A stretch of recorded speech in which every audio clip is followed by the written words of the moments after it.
Chapter 24:31. Jianghu clenched his fists and said in a low voice, "He has already fallen down. You can't save him. Calm down, let's discuss this." He knew that his words were too cruel, but at this time he had to let her see the truth. He was afraid that she would do something stupid, so he held her arm tightly. Tian Xueqing pushed him away. Her actions were too violent, and Jianghu staggered from her push. He barely managed to stand up straight. Xueqing. Tian Xueqing was flustered and lost her usual calmness. She spoke without thinking, "You want me to give up on my master? How can you be so ungrateful? My master fell down because he wanted to pick herbs for you. You don't want to save him and you want to stop me from saving him. It's all your fault. If you didn't cause so much trouble, how could my master fall down the cliff? If my master dies, will you be happy? Let me tell you, you're dreaming. Even if my master dies, I will not marry you. I hate you the most." She couldn't continue speaking. She suddenly turned around and ran towards the cliff. She wanted to see if there was a way to go down. Before Tian Xueqing reached the edge of the cliff, her vision blurred and she bumped into someone's embrace. That person staggered from the impact, but he still firmly held on to her. She suddenly raised her head. "You." She choked on the word. Jianghu's eyes were pitch black without any light. They were as dark and cold as a bottomless abyss. He looked at her condescendingly, his expression dark and gloomy. The shadow cast by him enveloped her whole body. This was the first time Tian Xueqing felt such a strong aura from Jianghu. It was cold and unfeeling.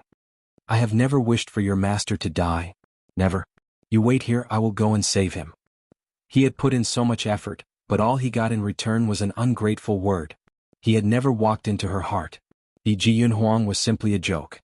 Their relationship in this lifetime was simply a joke. She only had her master in her heart, then he would fulfill their wish.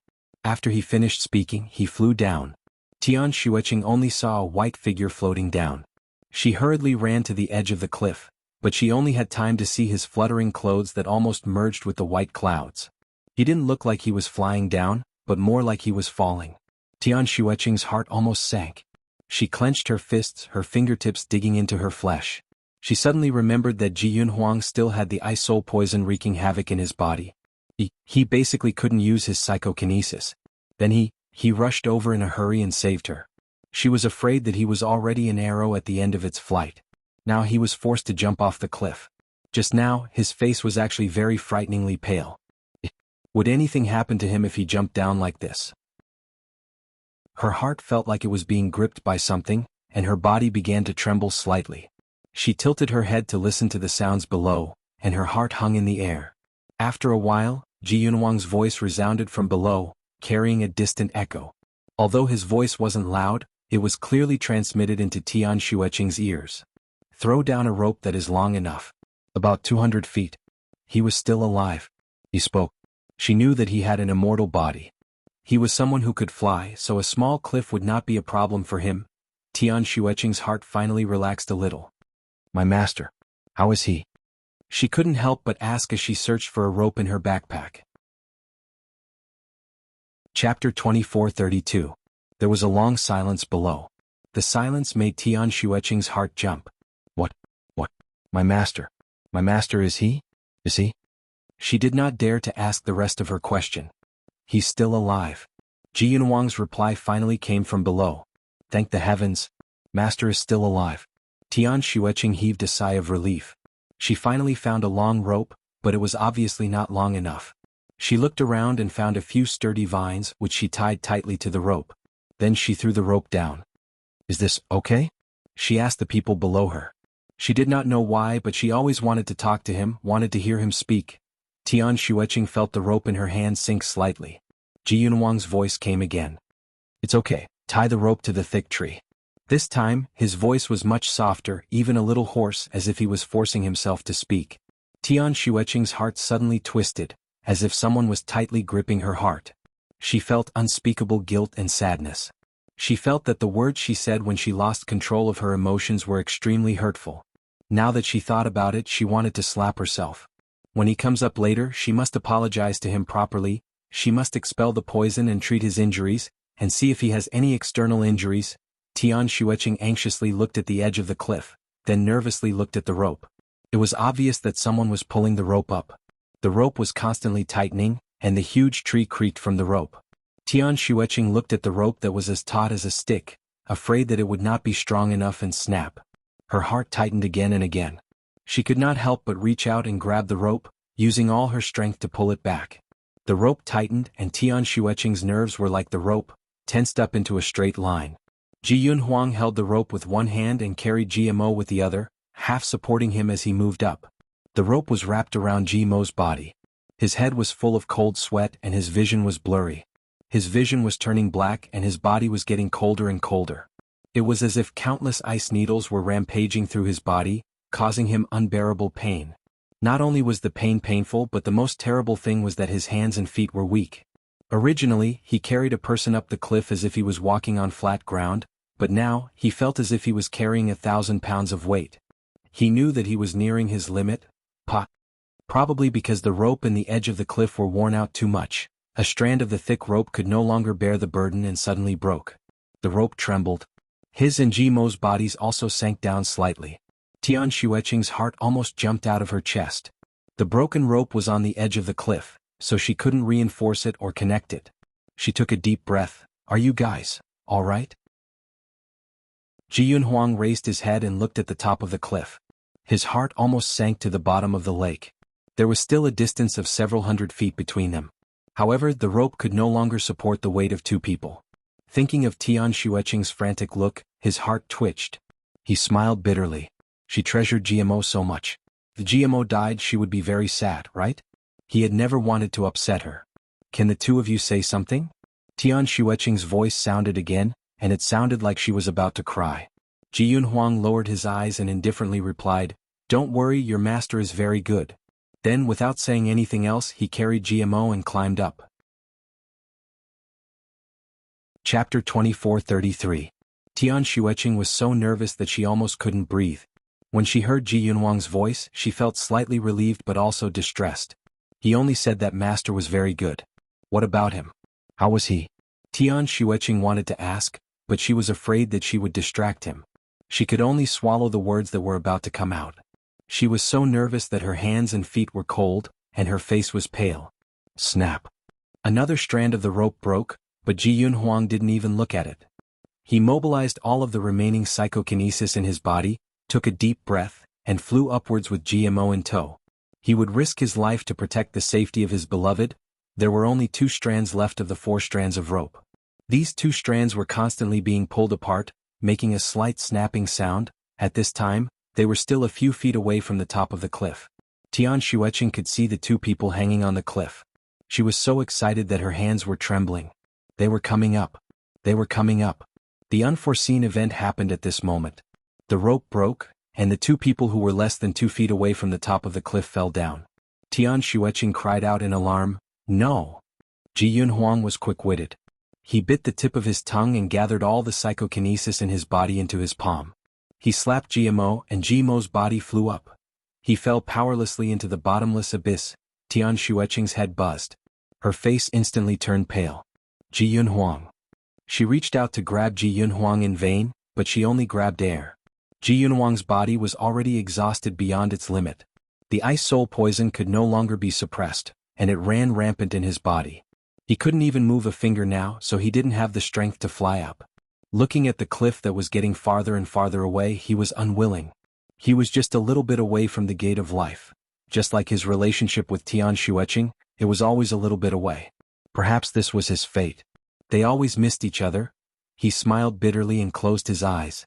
Ji Yunhuang was never the type to sacrifice himself for others. He didn't expect that there would be a day when he would sacrifice himself to save his love rival. Hearing Tian Xueqing's heart-wrenching screams, he opened his eyes again. Separated by a thin layer of clouds, Tian Xueqing's face had already become blurry. He couldn't see her expression clearly, but he could imagine that she was extremely heartbroken. What a wonderful cycle of fate. Last time, in order to save Xuemo, she was buried in the snow mountain. This time, in order to save GMO, he fell off the cliff and died. They had all sacrificed their lives for others and let down the people they loved the most. Ji Yunhuang looked up at the layers of white clouds that were gradually thickening. He sighed as he said his last words, "Xueqing, take care." Tian Xueqing's head buzzed and her entire body stiffened. Tears had already crawled all over her face, and her heart felt as though it had sunk into a deep valley filled with sharp knives. It was so painful that she felt as though she was about to vomit. That intense pain caused her entire body to spasm. She suddenly felt an immense sense of fear, as though she was about to lose the most important thing to her. She desperately tried to grab the air with her hands, but there was only air that she could not grasp.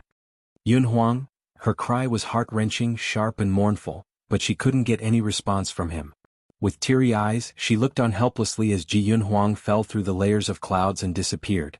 That, "Take care," was still echoing in the valley as though it was his final farewell. It was also his endless instructions to her. Chapter 24:34. Take care? How could she take care of herself? How could she take care of herself when she saw him fall into the abyss? Her heart ached so much that it felt like it was going to split open. How could she take care of herself? She had never thought that he would die. She had never thought that he would have a moment of helplessness, but just now he had fallen so helplessly. She could not do anything about it. His face was so pale and his white robe was covered in patches of red and white. It was obvious that he was severely injured. How could he survive if he fell like this? Her head buzzed and she was about to jump off the cliff. She had forced him to his death, so she did not want to live anymore. "Master!"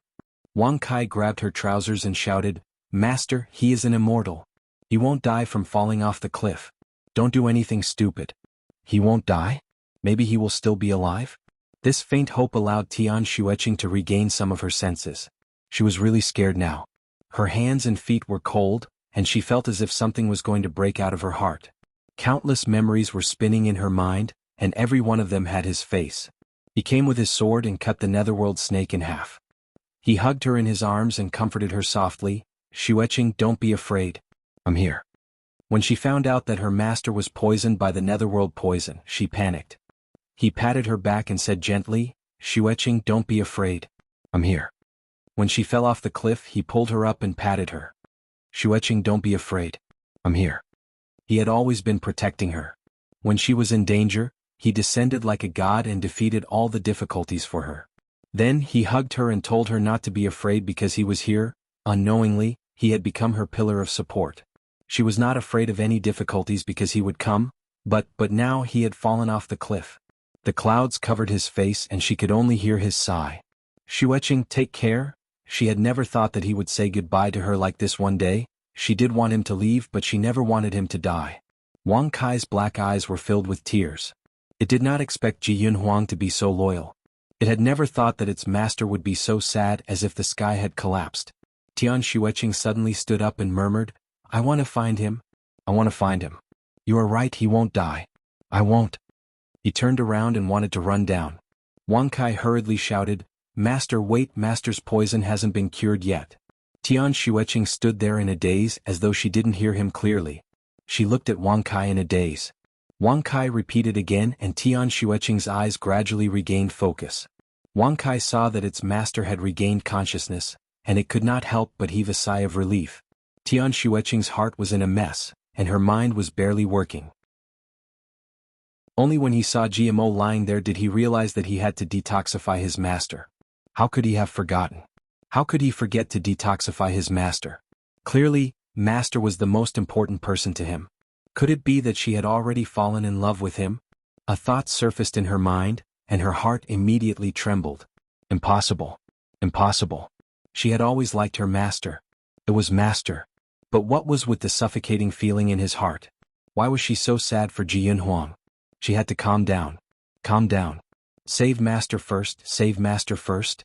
Tian Xueqing felt that there was a ball of fire burning in her heart, and it was also as if she had been frozen for 1,000 years. She was indescribably anxious and cold. Chapter 24:35. She took out a detoxification pill with trembling hands and stuffed it into Jimo's mouth. She wanted to apply the needle, but her trembling hands searched for the silver needle on her body. She used to be very efficient, but now she couldn't find the silver needle. Her vision was blurred and she couldn't see clearly. Her mind was also blank.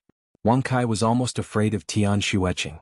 It said softly, "Master, you should take a rest first." You. She was like this now, so it was easy for her to have problems. Tian Xueqing finally found a silver needle and wanted to stick it into Jimo's body. Wang Kai suddenly screamed, "Stop! Master, that's a poison needle." Tian Xueqing paused. Her vision was blurred and she couldn't see anything clearly. After focusing for a long time, she could see that the silver needle in her hand had been dipped in a bright green color. She hurriedly threw out the poison needle as if it was a hot potato, almost stabbing Wang Kai Piglet. Wang Kai was shocked and shouted subconsciously, "Master, you almost stabbed me." It looked at Tian Xueqing subconsciously. It was stunned by what it saw. Tian Xueqing looked at it. Her eyes were misty, like the mist in the early morning. Her tears were falling down one by one. She cried miserably like a helpless child.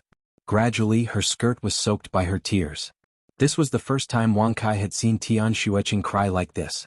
In its impression, its master had always been a calm and collected divine doctor. It had never seen her cry so miserably. This was the first time she had shown the panic of a 14-year-old child. However, Tian Xueqing only lost her composure for a moment. She knew that the situation was urgent and she didn't have much time. She wiped her face and stood up. Although her voice was still trembling from crying, she had calmed down a lot. She checked GMO's pulse and then took out a red pill and fed it to GMO. She then ordered, "Wang Kai, I've cured Master's poison. You take Master back and put him on a warm jade bed. Give him a clear jade pill every 2 hours." She threw a red medicine bag to Wang Kai and ran down the mountain. Wang Kai shouted behind her, "Master, where are you going?" Tian Xueqing didn't look back. "I'm going to find him. Wang Kai, take Master back. Be good." Wang Kai looked at Tian Xueqing who was running away and subconsciously wanted to chase after her. However, when he saw GMO who was still unconscious, he stopped. It suddenly thought of something and took out something from the small pocket in front of its chest. It raised its hoof and threw it up. Boom! A beautiful blue firework in the shape of a lotus flower exploded in the sky. Wang Kai stared at the fireworks and prayed in its heart. Hopefully the quadruplets would keep their word and arrive in time. Tian Xueqing ran down the mountain path and utilized her qing gong to the extreme. She was so anxious that she almost fell down several times. Jianhu, don't die.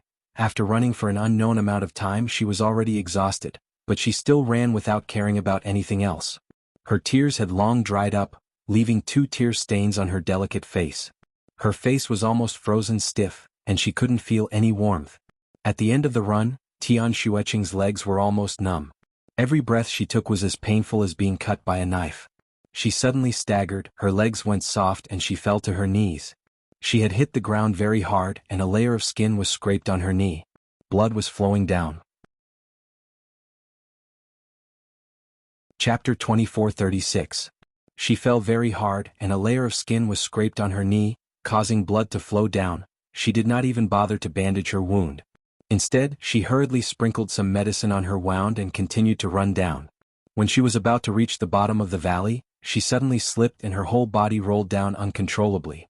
At the bottom of the cliff was a deep pool, and the water was so clear that one could see the bottom. Tian Xueqing rolled down and almost fell into the pool. She ignored the pain all over her body and crawled up. She looked around and her voice was filled with fear. "Jianhu, where are you?" She looked around but could not find him. The fear in her heart had reached its peak. Just when she did not know what to do, her gaze suddenly froze. She then opened her eyes wide and looked at the center of the pool. There was a mist above the pool. The milky white mist lingered on the surface of the pool. From afar it looked like a white sea of clouds. The wisps of mist drifted about, and one could vaguely see something floating above. Tian Xueqing opened her eyes wide and saw that there seemed to be a white shadow above. Found him. But her heart was happy at first, but then it suddenly sank as if there was a weight in her heart. Is he still alive? Tian Xueqing suddenly did not dare to go forward. Her heart was beating like a drum. No matter what, I have to get him out first. He is such a strong person so he cannot die. Tian Xueqing looked at the deep pool in front of her. She took off her outer clothes and jumped in. Cold. The pool water was so cold that she almost jumped up. The cold air was like ice threads that entered her skin and wandered around her body. Her face was pale from the cold. Her long black hair was dyed in the water like a drop of ink on a piece of paper. She stared at the white shadow in front of her. Her heart was beating faster and faster as if it was going to jump out of her chest. Close. Even closer. Ji Yunhuang's white robe was floating in the water. His eyes were slightly closed and his long eyelashes cast a shadow under his eyelids. His face was pale and his lips were thin. The surrounding fog floated around him like clouds, lingering around his body in wisps. This scene was extremely beautiful. He quietly floated there as if he was sleeping. Tian Xueqing finally swam to his side. She pursed her lips tightly and nudged him. Her voice was filled with hope as she gently called out, "Jianhuang?" With this push, her heart suddenly sank. It was too cold. It was not the body temperature that a normal person should have. His body was like ice, emitting a chill. The pain hit her like an avalanche, almost suffocating her. Tian Xueqing's hands trembled violently. Her eyes turned red, but she held it back. He couldn't just let him float on the water. She couldn't just leave him here. Even if it meant she had to bring him back. Tian Xueqing hugged his waist and swam with him to the edge of the water. His coolness with a slight medicinal fragrance lingered around her body. It was so familiar that she wanted to cry. Her eyes turned red and her vision blurred. Hugging him did not make her feel at ease at all. Instead, she was filled with endless panic and fear. Could he be dead? Why was his body so cold? She hugged him, but she couldn't feel any signs of life from him. He originally had the ice soul poison in his body. Previously he was just barely suppressing it. He should have been lying on the bed and recuperating, but he ran over to save them, and now he fell into the icy pool. The more Tian Xueqing thought about it, the more afraid she became. Her heart felt like it was being pierced by a row of needles. Chapter 24:37. When she was about to reach the shore, Tian Xueqing suddenly felt her calf twitching. Her heart sank. She tried her best to straighten her feet and endure the numbness. She swam forward with all her might and finally reached the shore before the second wave of numbness came. When she reached the shore, the cold wind blew, causing her to shiver. She was so cold that her whole body was trembling. She took off Ji Yunhuang's drenched clothes, revealing his chest that was as white as jade. Then she draped her coat over his body. She trembled as she checked his pulse. She felt as if her heart had been hit by a sledgehammer. Her limbs and bones were in pain. The constant heartache made her feel as if she was going to vomit her heart out. There was no pulse. There was no pulse. Tian Xueqing's face turned pale and her eyes lost focus. He was dead. He was so powerful, yet he was dead. Impossible. She did not believe it. Tian Xueqing did not give up and continued to check his pulse. She exposed his chest and stared at it. There was a thin layer of frost on his face. His entire body was like an ice sculpture.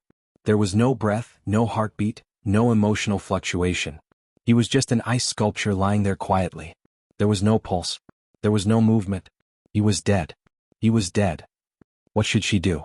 What should she do? As if all the strength in her body had been sucked away, Tian Xueqing sat there powerlessly with tears falling like rain. Her tears dripped onto his ice-cold hands, emitting wisps of white smoke. At this moment she suddenly felt a weak pulse. Tian Xueqing was shocked. She wiped away her tears and carefully checked his pulse. His pulse was very weak and intermittent. If not for Tian Xueqing's attentiveness, she would not have felt it. He was still alive. But he was lingering around the gates of hell. Tian Xueqing immediately became nervous. Her hands were trembling. She patted her face and forced herself to calm down. Don't panic, don't panic. Time was running out. He could die at any time. Tian Xueqing took a deep breath. She first pried open his mouth and fed him a life-extending pill. Then she took out a silver needle and started to prick his body with difficulty. This life-extending pill was a divine medicine that she had specially developed. It could prolong a person's last breath, but it could only last for 6 hours. She didn't have anything else on her right now. She didn't bring any other medicinal herbs, so she couldn't give it to him. She could only use the silver needles to seal his acupoints to prevent the poison from spreading further. Then she would bring him back as quickly as possible. Tian Xueqing was calculating rapidly in her mind, but the needles in her hands were very steady. She accurately inserted them into the corresponding acupoints. Hiss, hiss, a sound rang out not far away. It was the unique sound of snakeskin sliding across the grass. It was getting closer and closer to them. Based on the sound of friction, they could tell that it was a large snake. A silver-white snake slithered forward, its tongue sticking out as it slowly approached. The snake arched its body, clearly a sign that it was about to attack. However, Tian Xueqing did not even look at him. Even though she was sweating profusely, her movements did not slow down at all.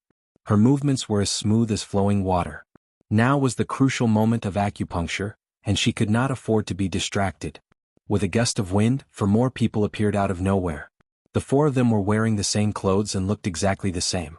The youngest of the quadruplets saw that Ji Yunhuang was not breathing, and her heart sank. She wanted to rush forward. "Mas," one of them reached out his hand to stop her and covered her mouth. He said sternly, "Miss Ching is performing acupuncture on Master. Don't disturb her."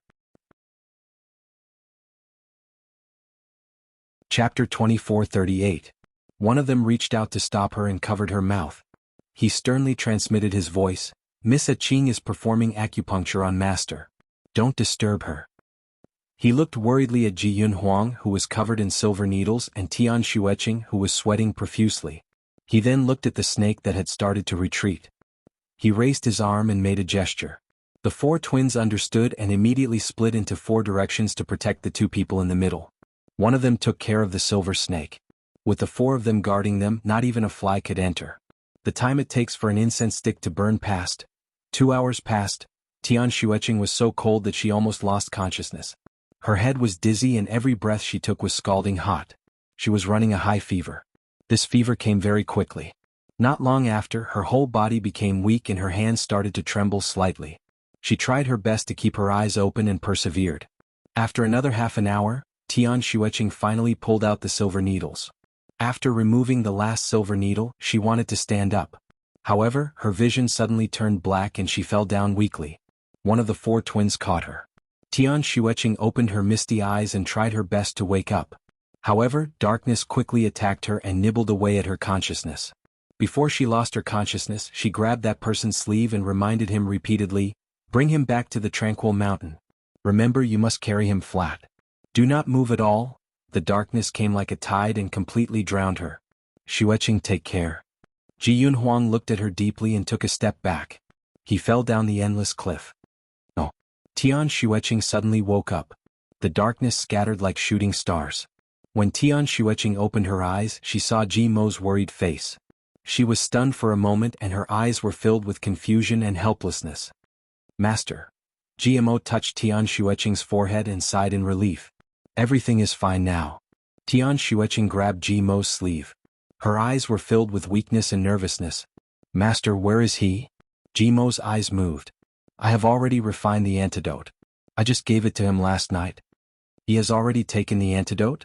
Does that mean that he is already awake?" Tian Xueqing's heart was filled with joy, and her eyes couldn't help but reveal a hint of joy. "Master, has he woken up?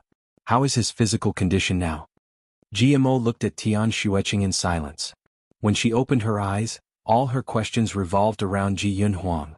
She didn't ask him how he was doing, nor did she ask herself how she was doing. GMO's silence made Tian Xueqing, who had just calmed down, worry again. She carefully asked, "Master, could it be that he hasn't woken up yet?" Fear was like a tidal wave that slapped at her heart. The look in GMO's eyes was indifferent. He was looking down at her from above. His appearance was somewhat cold. This was the first time Tian Xueqing had seen GMO like this. She was stunned for a moment before she finally realized that there was something wrong with his mood. Her eyes were filled with doubt as she asked, "Master, what's wrong?" GMO looked into her eyes. His usually gentle eyes now had a hint of sharpness. "Xueqing, tell Master the truth. Have you already fallen in love with Ji Yunhuang?" Tian Xueqing stood there in a daze for a moment. She loves Ji Yunhuang? That's impossible. She should only feel guilty towards him. He fell down the cliff to save her master, so she felt very guilty. That's it. Furthermore, Ji Yunhuang's feelings towards her should only be transference. Chapter 24:39. Furthermore, Ji Yunhuang's feelings for her should only be transference. The one he truly loved was his crown princess who had died young. The reason why he was so good to her now was only because he saw her as a substitute for that person. Tian Xueqing's heart was filled with bitterness. She had never wanted to be anyone's substitute. GMO did not disturb her when he saw that she was in a daze. He only looked at her quietly, but the expression in his eyes was getting heavier and heavier. She had been thinking for a long time. Her eyes were half bright and half dark. It was obvious that she was struggling. If she did not love him, the answer should have been out of her mouth. Why was she struggling for such a long time? She was already moved, but she did not know it. Ji Mo's heart was getting heavier and heavier. Tian Xueqing finally came back to her senses. She looked straight into Ji Mo's eyes and firmly shook her head. Master, you think too much. This disciple does not love him. This disciple just feels guilty towards him. Jianghu looked at Tian Xueqing with a complicated expression. His lips moved as if he wanted to say something, but in the end he only sighed. Tian Xueqing looked at him for a while, then subconsciously looked away. She suddenly remembered that her master had not answered her question. Her heart jumped and she asked again, "Master, is he awake?" Jianghu shook his head and simply spat out 4 words, "She's still unconscious." The poison had clearly been cured, so why was he still unconscious? Tian Xueqing only felt a burning anxiety in her heart. She could no longer lie down and wanted to get out of bed. Jianghu raised his hand to stop her. "Xueqing, where are you going? You should take care of your body. You have been unconscious for nearly 3 days. Tian Xueqing felt as if there was a fire burning in her heart. "Master, I just want to see him. I just want to see him." She did not know if she was saying this to Jianghu or herself. Jianghu's eyes were so dark that it was hard to discern his expression. "It is useless even if you go." What does he mean by "it is useless even if I go"? She felt as if she had suddenly fallen from the sky. At that moment, her heart almost stopped beating. "Master, what do you mean?" She only realized that her voice was trembling when she spoke. Jianghu sighed. "Forget it, you should go and see him yourself." Tian Xueqing's heart suddenly sank. Countless terrifying guesses appeared in her mind, but she fiercely slapped them back down. She jumped out of bed, hurriedly put on her shoes and stumbled out. Jianghu stood in the same place, looking at her back as she ran away, deep in thought. Heavenly Fragrance Court. With the quadruplets guarding the door, not even a fly could enter. Seeing Tian Xueqing stumbling over, they respectfully said, "Miss Qin." Then they made way for her. Tian Xueqing nodded slightly and rushed into the room. With a creak, the door was pushed open and sunlight poured into the room like a tide. It lit up the room and it also lit up him. The calming incense in the room burned slowly, hovering in the air, bringing a fragrance and tranquility to the room.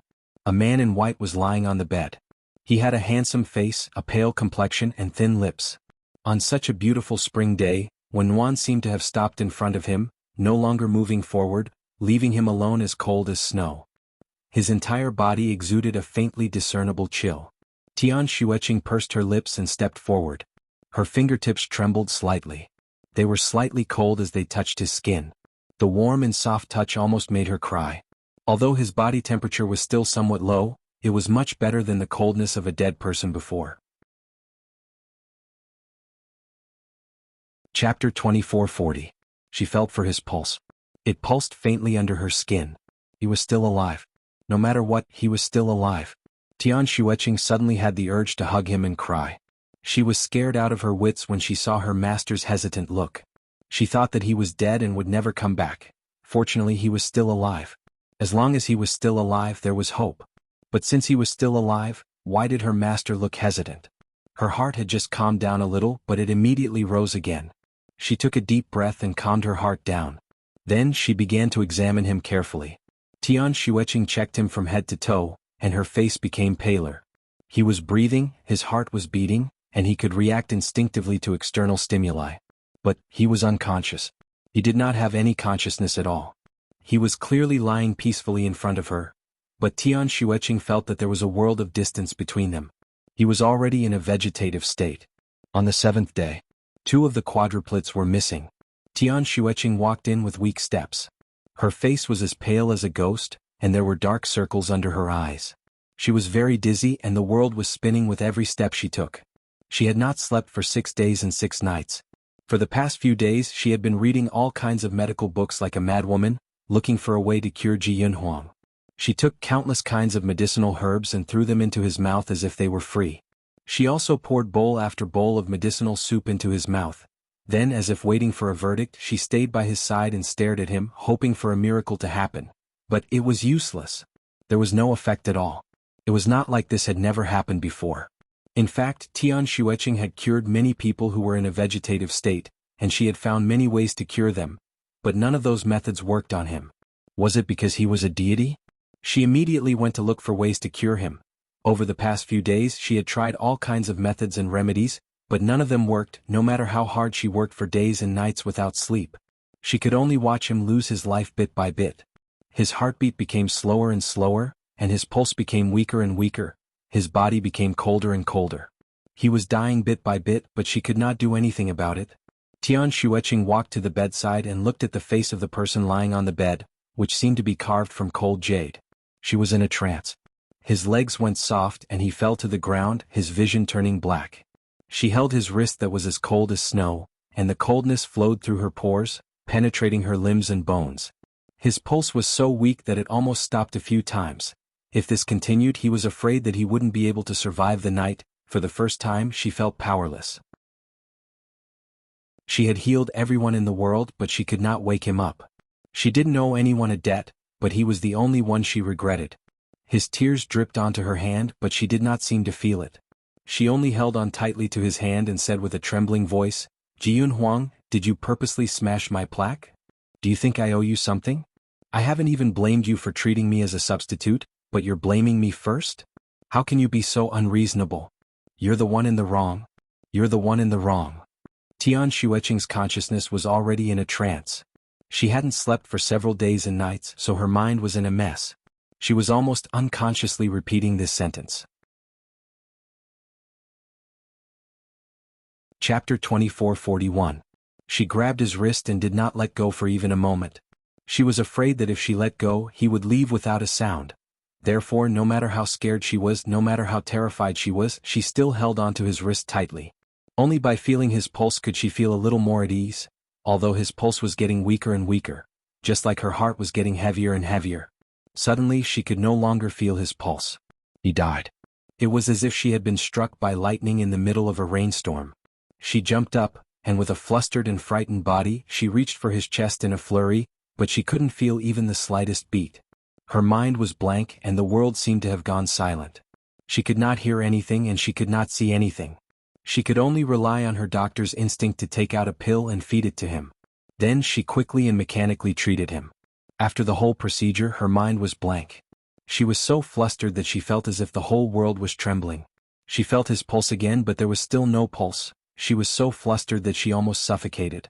She stumbled and ran outside. Her voice was trembling like an autumn leaf in the wind. "Call my master. Quickly call my master." Her voice was uncontrollably high and it was almost mournful. The twins who were guarding the door looked at each other and assigned the tasks. One was responsible for finding GMO, and the other was responsible for going in to check the situation. Tian Xueqing suddenly tripped on the blanket on the ground and fell heavily on the ground. She was already exhausted, and with this fall, her vision was quickly invaded by darkness, and she fell into a deep coma. She was half conscious and half awake. She was still staring at the bed, hoping that the person would get up and help her up. However, he did not even move a finger. The darkness was like a tide, and it instantly drowned her. Her consciousness went up and down in the tide for an unknown amount of time. Suddenly there was a bright light in front of her eyes. She had a dream that spanned 100 years. When GMO arrived, Tian Xueqing was still lying on the bed, still unconscious. The four twins placed her and Ji Yunhuang side by side. Unknowingly, the two's hands were intertwined. Tian Xueqing's consciousness seemed to be trapped somewhere. She was in a deep sleep, and no matter how much she was called, she would not wake up. Tears kept falling from the corners of her eyes, wetting the bedding under her body drop by drop. No matter how hard he tried, his disciple wouldn't wake up. Even though GMO was usually calm at this moment, he was somewhat anxious. She seemed to be possessed by a nightmare. GMO patted his little face. "Xueqing, wake up." "Xueqing."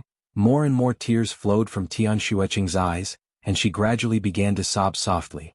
However, she still could not open her eyes. GMO took out a silver needle and was about to insert it when he heard the unconscious Tian Xueqing suddenly sob. "Yunhuang." GMO's hand paused and his heart sank. He sighed. She had really fallen in love with him. But Ji Yunhuang, after the dream ended, Tian Xueqing slowly opened her eyes. In her watery eyes, the sadness was exceptionally clear, like a ball of thick ink that couldn't be dissolved. Her eyes were empty, confused, and filled with despair that did not belong to her age. When he opened his eyes, he saw Ji Mo's worried face. She was still holding Ji Yunhuang's pulse in her hand, but there was still no movement. The heart-wrenching pain came after 100 years. It was so painful that it penetrated her heart. As if she did not see GMO, she turned her head and faced Ji Yunhuang. She stared at his pale face and cried. She curled herself up into a small ball and locked herself in his embrace. Her hoarse voice trembled intensely as she said, Yun Huang. Do you blame me? Guess what happened to Xueqing? Monthly votes, hurry up and save the sleeping prince. Chapter 2442. She placed her small hand in Ji Yunhuang's palm and squeezed her body into his embrace as if she was afraid of the cold. Her body was shivering from the cold, but she refused to leave. Her voice was small and weak like a whisper in the wind. You should blame me. I also hate myself. How could I? Her voice trembled violently and she was in so much pain that she could not speak. After a long time she finally managed to speak. How could I forget you? How could I forget you? Forget him, hurt him, and finally forced him to his death? She had loved him so much in the past. It doesn't matter if you resent me or blame me. Can you wake up first? You can only take revenge on me after you wake up, right? If you don't wake up, how can you see how heartbroken I am? Tian Xueqing hugged Ji Yunhuang's waist as if she was hugging a block of ice. Her face was full of tears and her watery black eyes were filled with pain. There was no reply for a long time. She was destined not to hear a reply. You still hate me. Otherwise, you wouldn't be able to bear to see me so sad. What can I do to make you feel better? Can you tell me? She was in so much pain that she was not clear-headed. She could only rely on her stubbornness to look deeply at Ji Yunhuang, as if she was looking at her only salvation in this life. Xueqing, you. He's already dead. Seeing her in such despair, Ji Mo's heart ached terribly. However, this could not go on. She was not clear-headed at the moment. If he did not wake her up, the consequences would be unimaginable. No. Tian Xueqing's voice was so sharp that it was almost ear-piercing. Ji Mo was also shocked by the strong emotions that suddenly erupted from her body. As if she had realized this, Tian Xueqing's voice softened again. He won't die. Master, he's a deity. Have you forgotten? Xueqing. Master, can you not say any more? I beg you. Let me stay with him for a while. Just a while will do. Her voice eventually became weak, like a leaf that had been blown away by a strong wind. She looked at Ji Mo, her eyes filled with pain and pleading. Ji Mo's lips moved and he reached out his hand to pat her. However, he paused. Accompanied by a sigh, he turned around and left. His low voice was like a calm dream. Xueqing, no matter what, you still have master. You're not alone. The door was pushed open and then closed with a creak. The sound of footsteps faded away, leaving behind a mottled floor. Tian Xueqing heavily closed her eyes as tears flowed down her cheeks. Ji Mo's words before he left reverberated in her mind, stirring up huge waves in her heart. Master, you don't know. You don't know that when he left, he dug a hole in my heart, a hole that pierced through his heart. I have nothing left. Her heart ached to the extreme. Every time she breathed, it hurt intensely. This kind of mental pain was accompanied by a huge emptiness. It made her feel like she was hovering between life and death. At the same time, she was also confused. She curled her body into a ball like a shrimp, and her consciousness was in so much pain that she was about to faint. She fiercely hugged him, but her voice was soft and gentle, and it contained a deep pain. Ji Yunhuang, I already have nothing left. What else do you want? I'll let you do whatever you want of me.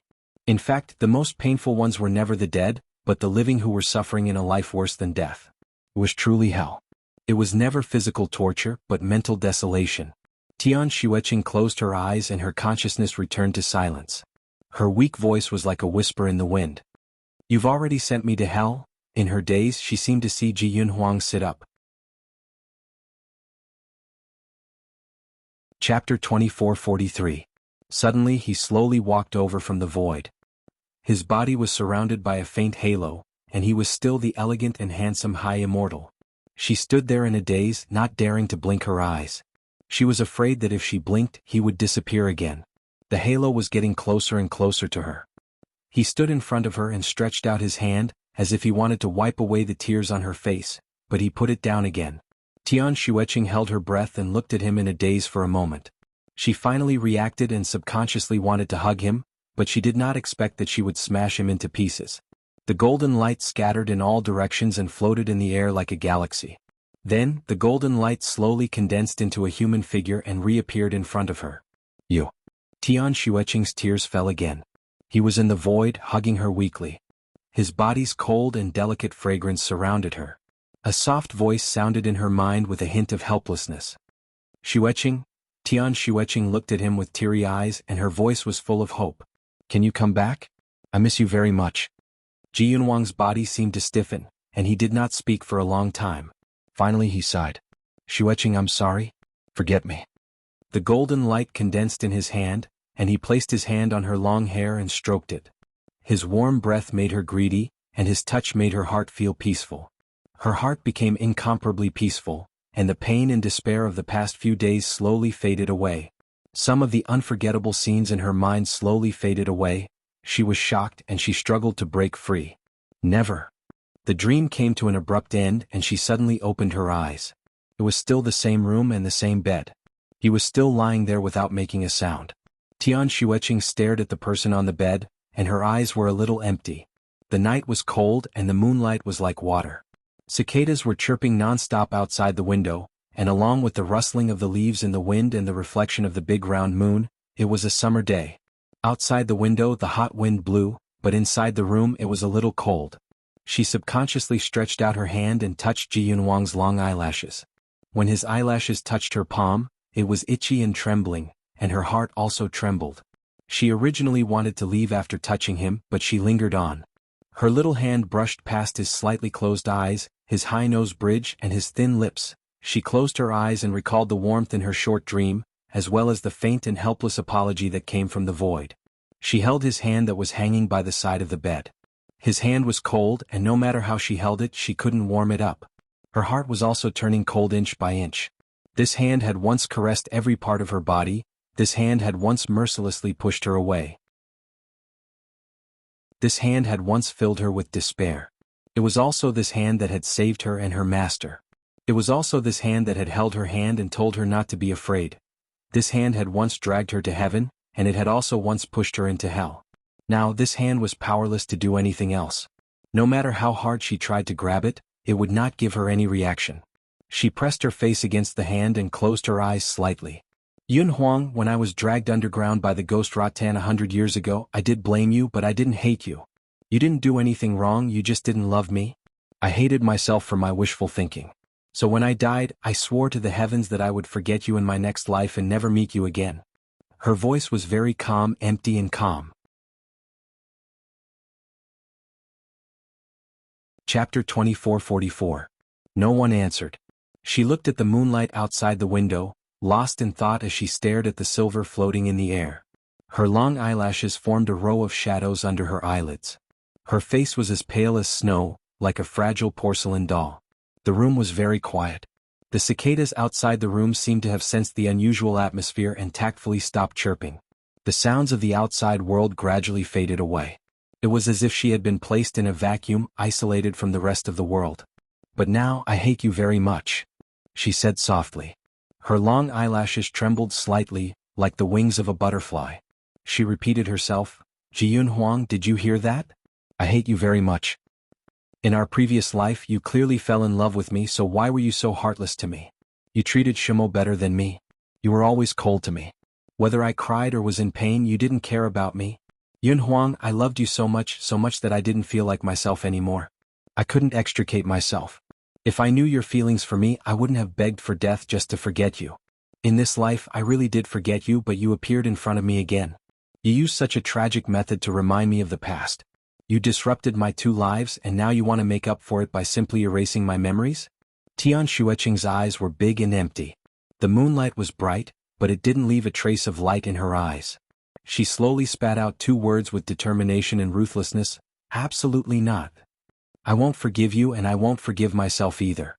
Her hand gently brushed against his cold face, which was as cold as jade to the touch. She knew that his soul had already left long ago, leaving only an empty shell here, which only made her sad. She looked at his face and suddenly revealed a smile, as if she had finally figured something out. Tian Xueqing lowered her head and planted a kiss on his cold lips. If you don't accompany me, I'll accompany you. Wait for me. No one knew how Tian Xueqing carried Ji Yunhuang out. The wind on the cliff was very strong, causing people to feel cold all over. Her long hair fluttered in the wind as she carried him. Her green dress fluttered in the wind, like a butterfly that was about to flap its wings and fly away. She hugged him strenuously as she looked at the bottomless abyss below her. As she looked at the floating white clouds, a myriad of emotions seemed to flash through her eyes. Yunhuang, do you know why I chose this place? Under the moonlight, His face was as pale as snow, quietly lying in her arms. The wind messed up his hair, his clothes. She faintly smiled and raised her hand to carefully tidy up his clothes. Then she tidied her hair and leaned down to kiss him on the lips. She whispered, "Because this is the only way to catch up to you. You won't abandon me again." Hugging him, he jumped down. The wind whistled, blowing like a knife. The force of the fall grew stronger and stronger. The huge sense of weightlessness almost made her heart burst, but she hugged him tightly and closed her eyes, waiting for the last moment to come. Bang! With a loud bang, Tian Xueqing seemed to have bumped into something. Everything in front of her eyes turned black, and darkness flooded her like a tidal wave. At the last moment before she lost consciousness, she hugged Ji Yunhuang tightly in her arms. Since they couldn't be together in life, then they might as well die together. In the sky, on the clouds, a man and a woman were sitting. The man was wearing a loose robe with big sleeves. His hair was as black as ink and his clothes were as white as the clouds. His appearance was as if it was carved out of ice, making people feel that it was blasphemous to look at him. Chapter 24:45. However, he was holding a red-clothed girl in his arms. The red-clothed girl had an elegant appearance. Her eyes were big and her mouth was small. When she curled her lips slightly, 2 dimples could be seen at the corners of her lips. Her beauty revealed a hint of laziness, but there was also a hint of comfort in her laziness. At this moment, the girl raised her head and looked at him. "Great God, is this the best moment you were talking about?" The man held her with one hand and calmly kept a transparent net in his other hand.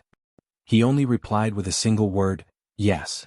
This man and woman were naturally the ancestor Shinjioli and the devil master Ning Xuema. In the net, Tian Xueqing and Ji Yunhuang were tightly hugging each other. It was as if they couldn't be separated even if heaven and earth collapsed. Ning Xuema glanced at the net and saw that Tian Xueqing's eyes were tightly closed. Her 2 small hands were tightly gripping Ji Yunhuang's waist. Her knuckles were white and there was a trace of blood at the corner of her lips. Her small face was buried in Ji Yunhuang's arms as if she had found the person she could rely on for the rest of her life. The 2 of them were hugging each other like a pair of mandarin ducks. Ning Xuema glanced at the great god beside her. "I feel that you could have taken action when Ji Yunhuang was about to die. Why did you have to drag out such a tragic ending?" Shinjili finally lifted the 2 people into the clouds. His finger touched Ji Yunhuang's wrist.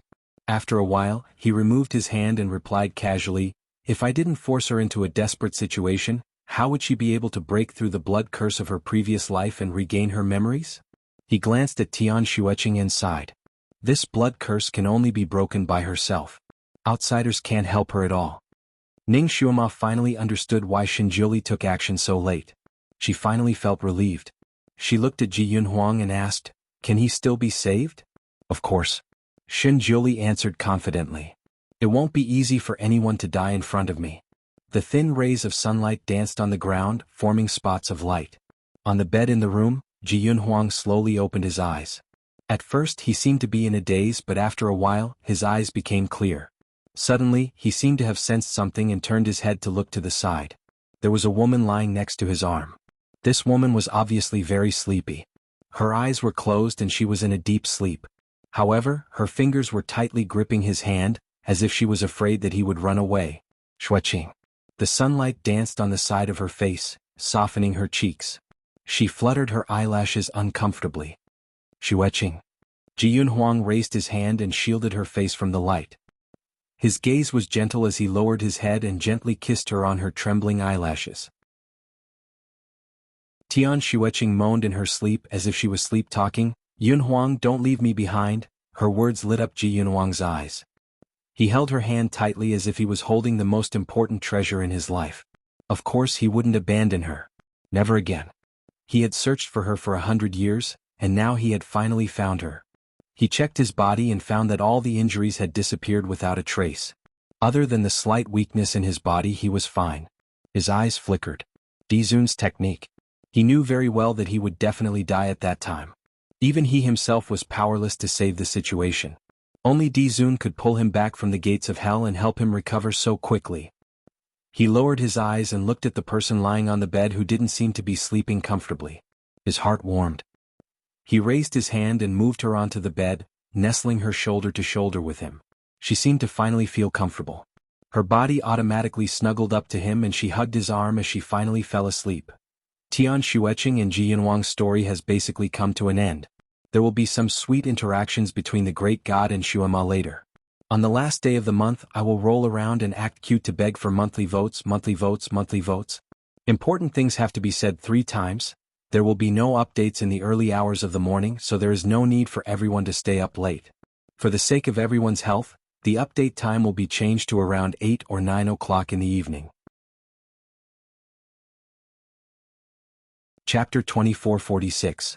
Her current posture was the same as when she first came to his side 100 years ago. She loved him like a madwoman and was greedy for his warmth. When he was asleep, she would snuggle up to him and sleep contentedly just like now. At that time, although he hated her instinctively, when he woke up and saw her like this, his heart would soften and he would quietly move his arm away from her embrace so as not to wake her up. However, later on, she truly despaired of him. Even when she slept beside him, she would curl up into a ball and never come close to him again, causing him to feel disappointed for no reason. Even when he took her into his arms while she was asleep, her body was stiff and filled with a strong sense of repulsion. The moment he loosened his grip, she would roll far away. She would rather stick her body against the wall than take a step closer to him. Only when he lost her did he realize how much he longed for her to completely trust and rely on that position. For 100 years, he had dreamt of her in this position countless times, but when he woke up, he would always be alone. Now she was sleeping beside him in this position again. He closed his eyes slightly and quietly stretched out his arm to pull her into his embrace. She was like a kitten snuggling into his embrace. He quietly breathed a sigh of relief.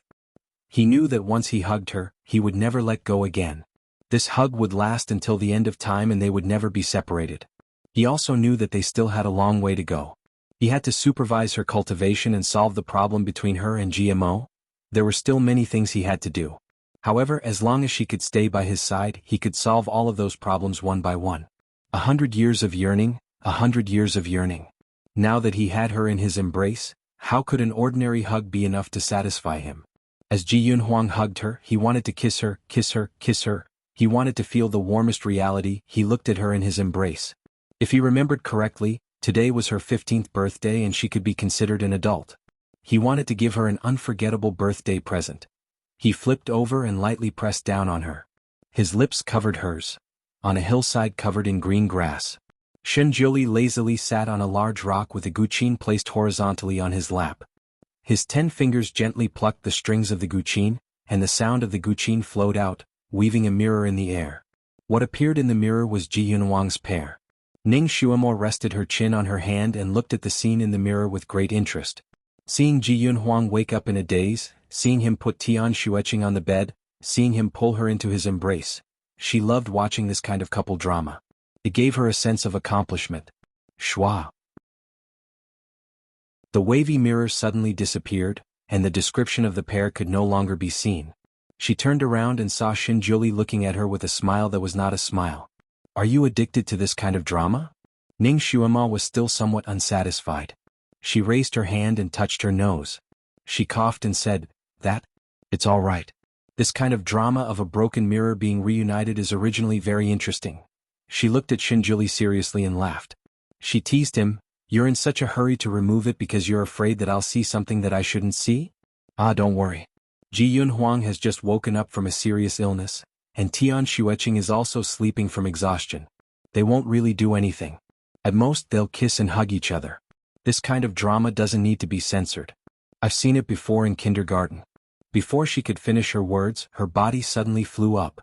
When she came back to her senses, she had already landed in Shinjuli's embrace. Chapter 2447. Although she was not short, she was petite and exquisite in Shinjuli's arms. They fit perfectly. Shinjuli lifted her chin with his fingertips. You've seen it in kindergarten? Have you practiced it before? His voice was deep and gloomy as if it had the power to hook one's soul. Ning Xuema held his fingertips and subconsciously sensed danger. She hurriedly shook her head. No, absolutely not.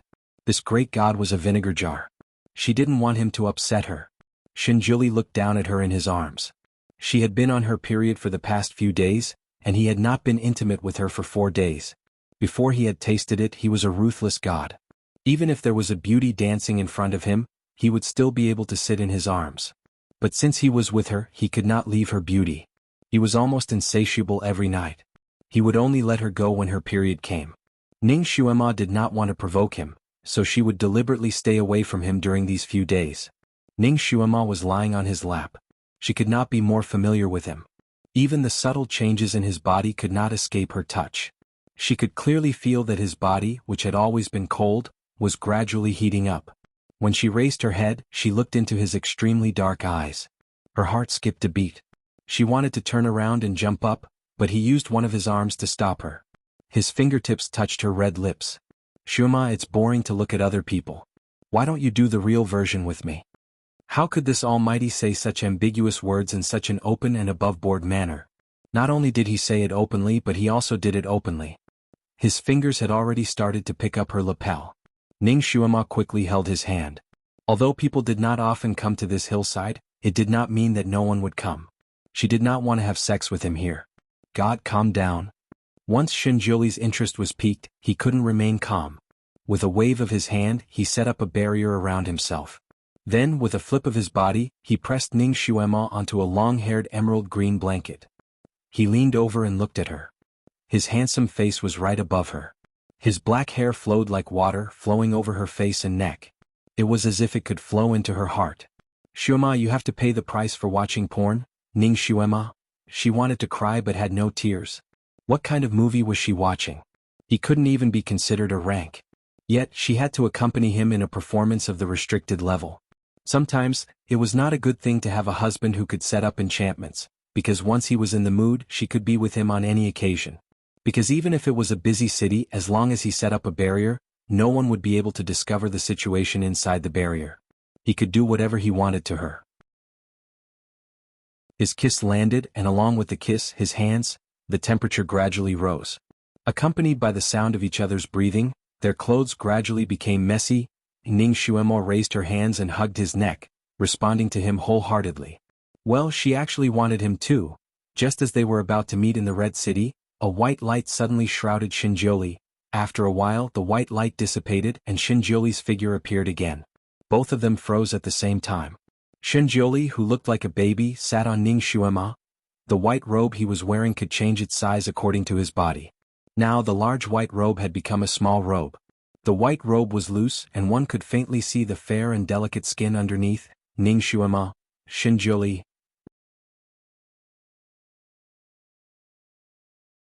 Chapter 24:48. He cursed under his breath and rolled to the side. Then he wrapped his robe tightly around his small body. The second punishment had arrived. He had returned to being a child. Ning Xuema also sat up. As she looked at him who had turned into a 7 or 8-year-old child, she couldn't help but laugh. She lifted him up and kissed him on the forehead. "Little fellow, we've already completed the first mission. We should go find the heavenly Tao stone and ask about the second mission." She loved to tease little Shotas the most, especially the great god that had turned into a little Shota. She loved him so much that she couldn't bear to part with him. A moment ago he had been touching her up and down, but now she wanted to touch him up and down. Not only had she kissed him on the forehead, but she had also pinched his arms and legs. They had felt extremely good to the touch. His skin was soft and smooth like tofu, making one want to take a bite or two. She had really bitten him twice on his arm. Of course she couldn't bear to bite him. She had only used her teeth to lightly grind against him. Just these 2 bites had left 2 rows of shallow teeth marks on his delicate skin. As she was playing with him, she suddenly sensed something. She looked up and her heart skipped a beat. Shinjuli lowered his eyes to look at her. His lips were curved in a faint smile. His eyes were as deep as the sea, and the waves of light seemed as if they would drown her. He clearly had the appearance of a child, but his eyes were like an adult's. This caused Ning Xuema's heart to skip a beat. "You can continue." Shinjuli calmly laid down in her arms. Not only did he not have the slightest intention of avoiding her groping, but he even put on a posture of allowing her to do whatever she wanted. He leaned his head down and rested his chin on her shoulder. His small mouth nearly bit her ear. "Xuema, I seem to have told you that even if I return to being a child, I am still an adult in certain aspects. I can still do adult things. Do you want to give it a try?" Ning Xuema. She didn't have such a heavy taste. She dryly laughed and quickly placed him on the ground. She quickly changed the topic. "Should we go to Carefree Island to look for the heavenly Tao stone?" Shinjuli flicked his little robe and said indifferently, "We'll go find it in 3 days." He didn't want Rong Yuetian to see him like this, in case that fellow suffered internal injuries from holding back her laughter. Fortunately, he had already completed one of the heavenly Tao's punishments. This time he would only return to his youth for 3 days. It wouldn't be too late for him to look for the heavenly Tao stone after 3 days. Ning Xuema understood Shinjuli's thoughts. She rolled her eyes and said, "Why don't we go to the highest peak of Tianshu Mountain? Perhaps he would recover faster there." Shinjuli shook his head slightly. His return to youth this time was different from before. Cultivating in the Heavenly Book Mountains was of no use. Just as he was about to say something, the sky outside suddenly darkened, as if dark clouds had covered the sun. Ning Xuema subconsciously raised her head to take a look and saw a huge blue object floating in the air. Her eyes suddenly widened. Chillin. It was actually a water kirin. The kirin was the size of a small mountain. Its scales were as large as bowls, and they were like blue jade that shimmered under the moonlight. Its wings stretched out, blocking out the moonlight. At this time, its 2 brilliant eyes were searching downwards. Its mouth was muttering to itself, "Strange, I clearly smelled Master's aura here, so how come I can't find it?" Its voice was rough and hoarse, but it didn't lose its clarity. "You must have smelled wrong again. Your sense of smell has never been so sensitive. You've made this mistake more than once." Chapter 2449. You must have smelled wrongly again. Your sense of smell has never been that sensitive and you have made this mistake more than once. A delicate female voice sounded out. Ning Xuema looked towards the direction of the voice and realized that there was a fire phoenix circling above the qilin. That fire phoenix was much smaller than the water qilin and was covered by the qilin's figure. If it didn't make a sound, Ning Xuema wouldn't be able to see it. I clearly felt it the most obvious this time. The water qilin was unconvinced. I have heard this sentence 10 times in the past 100 years. I have heard it so many times that calluses are forming in my ears. The fire phoenix exposed its shortcomings without holding back. Hong Ti, if you think I can't find it, you can find it yourself. The water qilin was also unhappy. If I can find it myself, why would I follow you? Do you think I want to be together with a stupid qilin?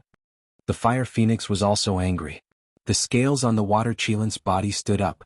It was originally anxious because it missed again and now it was agitated by the fire phoenix's words. It was instantly enraged and flapped its wings. Hong Ti, I have tolerated you for a long time. The flapping of its wings created a hurricane and blew the fire phoenix up above, causing it to stagger and lose 2 of its feathers. The fire phoenix's eyes were completely red. Stinky qilin.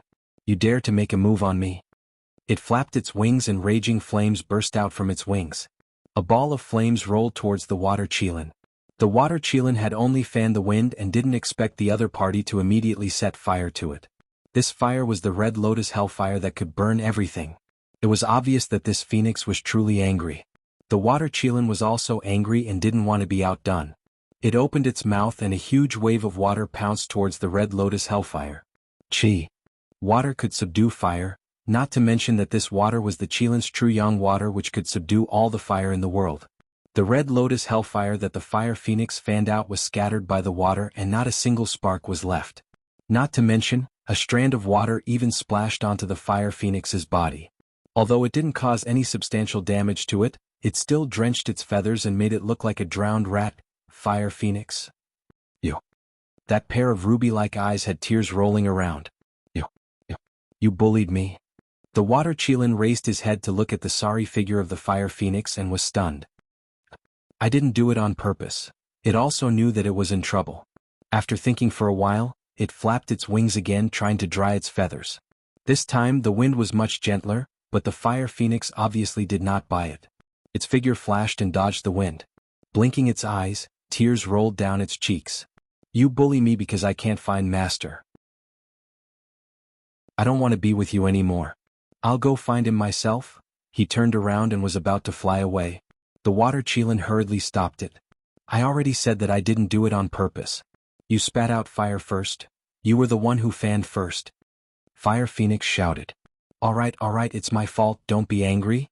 The water qilin held the thought of a good man not fighting with a woman and started to coax that phoenix. In order to make it happy, the water qilin even opened its mouth and blew out an even gentler wind. Come, let me dry your feathers. The fire phoenix snorted and shook its feathers, shaking off all the water. I don't need your hypocrisy, I can dry it myself. Although its mouth was still unforgiving, at least it didn't have the intention to fly away alone. It circled around the grassland on the hillside. There isn't even a single human hair here. Master is obviously not here. It's the last day of the month. If you still have monthly tickets, quickly throw them out. Wax. Chapter 2450. Ning Xuema's eyes lit up when she saw the two flying creatures in the sky. They were Hong Ti and Little Apple. She did not expect the two of them to be together. They even found their way here. She was about to greet them when she felt a grip on her hand. Shinjuli held her hand. She looked at him in surprise. Shinjuli shook his head at her. Ning Xuema was stunned for a moment before she understood. The Almighty had returned to his youth. He did not want Little Apple and Hong Ti to see his current appearance. It seemed that she could not meet the two of them for the time being. She would wait for the Almighty to recover. Ning Xuema had just thought of this when there was a loud bang above her head. The impenetrable wizardry barrier broke on its own and disappeared in the blink of an eye. Shinjuli was speechless. Ning Xuema was speechless. I did not do anything. The wizardry barrier broke and the two of them appeared on the grassy slope. Little Apple and Hong Ti, who were flying in the sky, had sharp eyes. They immediately cheered and rushed down. Master! Master, you really came back to life. I knew you would not die. Master, I did not look for you for 100 years in vain. I finally found you. Master, when did you come back to life? Where have you been for the past 100 years? Master, Hong Ti missed you so much. Master! Little Apple and Hong Ti turned into their human forms and surrounded Ning Xuema, chattering non-stop. They were too excited. Once they started talking, they could not stop. They threw out a series of questions. Ning Xuema did not know which one to answer first. They had not seen each other for 100 years. Both of them had changed a lot. After Little Apple turned into his human form, he looked like a 13 or 14-year-old boy. Although he still looked childish, he had the handsome looks of a teenager. His every move was vigorous. Hong Ti had also grown up quite a bit. She was much older than Little Apple, but her skills were not as high as Little Apple's. Her human form also looked younger than Little Apple's. She looked like she was 11 or 12 years old. Her fiery red body made her look very spirited. Hong Ti had always been clingy. The moment she saw Ning Xuema, she stuck to her side, her small hand holding onto Ning Xuema's sleeve without letting go. Little Apple had also forgotten that he was already a handsome young man. The moment he saw Ning Xuema, he instinctively leaned over, wishing that Ning Xuema could pat his head again. However, before he could reach Ning Xuema, he was stopped by a gaze. That gaze was like an icy spring, causing Little Apple to shiver all over. He raised his head and his gaze met the eyes of the child in Ning Xuema's arms. That child's appearance was naturally indescribable. She was unbelievably beautiful, but her aura was extremely intimidating at such a young age. Especially the pair of dark blue eyes, which made Little Apple, who had always been bold, tremble in fear. He blurted out, "Master, who is this baby in your arms? Is it little Nyenma? He is already so big. He looks so handsome just like you." Shinjuli was speechless. Ning Xuema couldn't help but laugh. The great master looked like her? She looked at Shinjuli teasingly. Shinjuli glanced at Little Apple coldly. "Little Apple, are you blind? Can't you even recognize me?" When he spoke, he used his real voice. Little Apple trembled and suddenly widened his eyes. Dizun? Little Hong Ti was also shocked. She had always been afraid of Shinjuli. Chapter 2451. She also trembled and subconsciously let go of Ning Xuema's skirt. She took a step back and blurted out, "Dizun? How did Dizun become so small? Is it a fetish?" The long river setting includes fluttering Hong Ti revealed its original form. When it spread its wings, even the sunset lost its color. Ning Xuema sat on Hong Ti's back. In order to show off its ability, Hong Ti flew as fast as lightning. The clouds passed under its wings and it flew very happily. Compared to the cheerful Hong Ti, Little Apple was much more miserable. It also revealed its original form. On its back was a baby version of Shinjuli. This great god was pocket-sized, but his aura was not pocket-sized at all. He was still shockingly powerful. More importantly, he had too many things to do. This great god's destination was the Tianshu mountain. Ning Xuema naturally wanted to follow him. Kirin and Hong Ti both wanted to carry their master. According to Ning Xuema's idea, she and the great god should ride together so that she could take care of him. However, this great god did not know what was wrong with his brain. He actually suggested that the two of them ride on two separate horses. Moreover, he chose Kirin to be his mount. Hong Ti won the right to ride its master, so it naturally cheered. It carried Ning Xuema and flew away. It chatted with its master all the way and its feathers were dancing happily. Kirin was angry but did not dare to say anything. After revealing its original form, it bowed and asked Dizun to jump on its back. However, it did not expect Dizun to be so fussy at this time. He did not want to jump on its back himself. Instead, he asked Kirin to shrink to the size of a small horse. Then he bowed and asked Dizun to step on its own.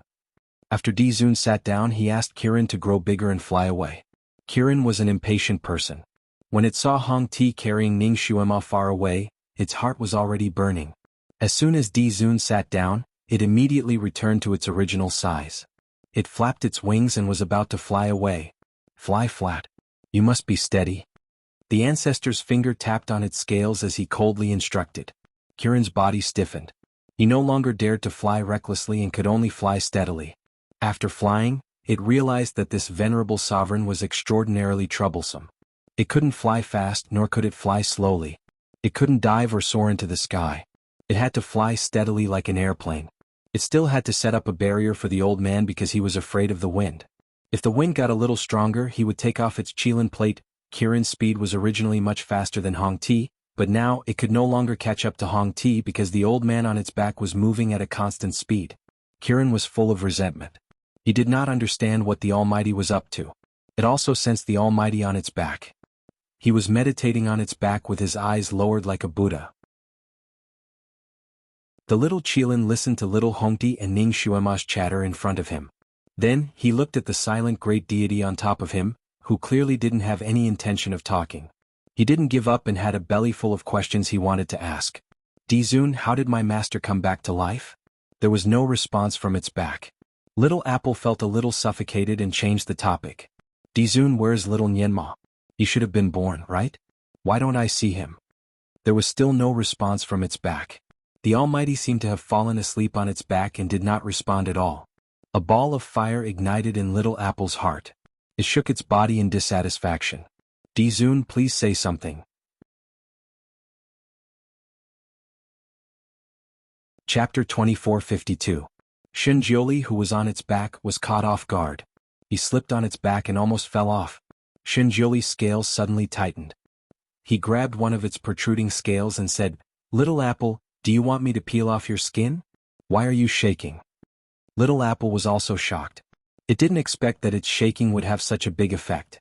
With Dizun's martial arts, even if it did a few backflips in the air, he should be able to sit as steady as Mount Tai, right? Dizun, did you? Dizun not only became smaller but also lost his martial arts? Shut up. Shinjioli only replied with 2 words. As expected, Little Apple stopped talking. Without waiting for his orders, it flew quickly and steadily. After Shinjioli steadied himself, he looked at Ning Xuema, who was on the flying phoenix in front of him. He exhaled slightly and closed his eyes again.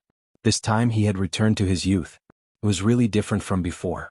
Previously, even if he had the appearance of a child, he would at most lose a lot of his psychokinesis. It wouldn't be like this time, where all his psychokinesis disappeared without a trace.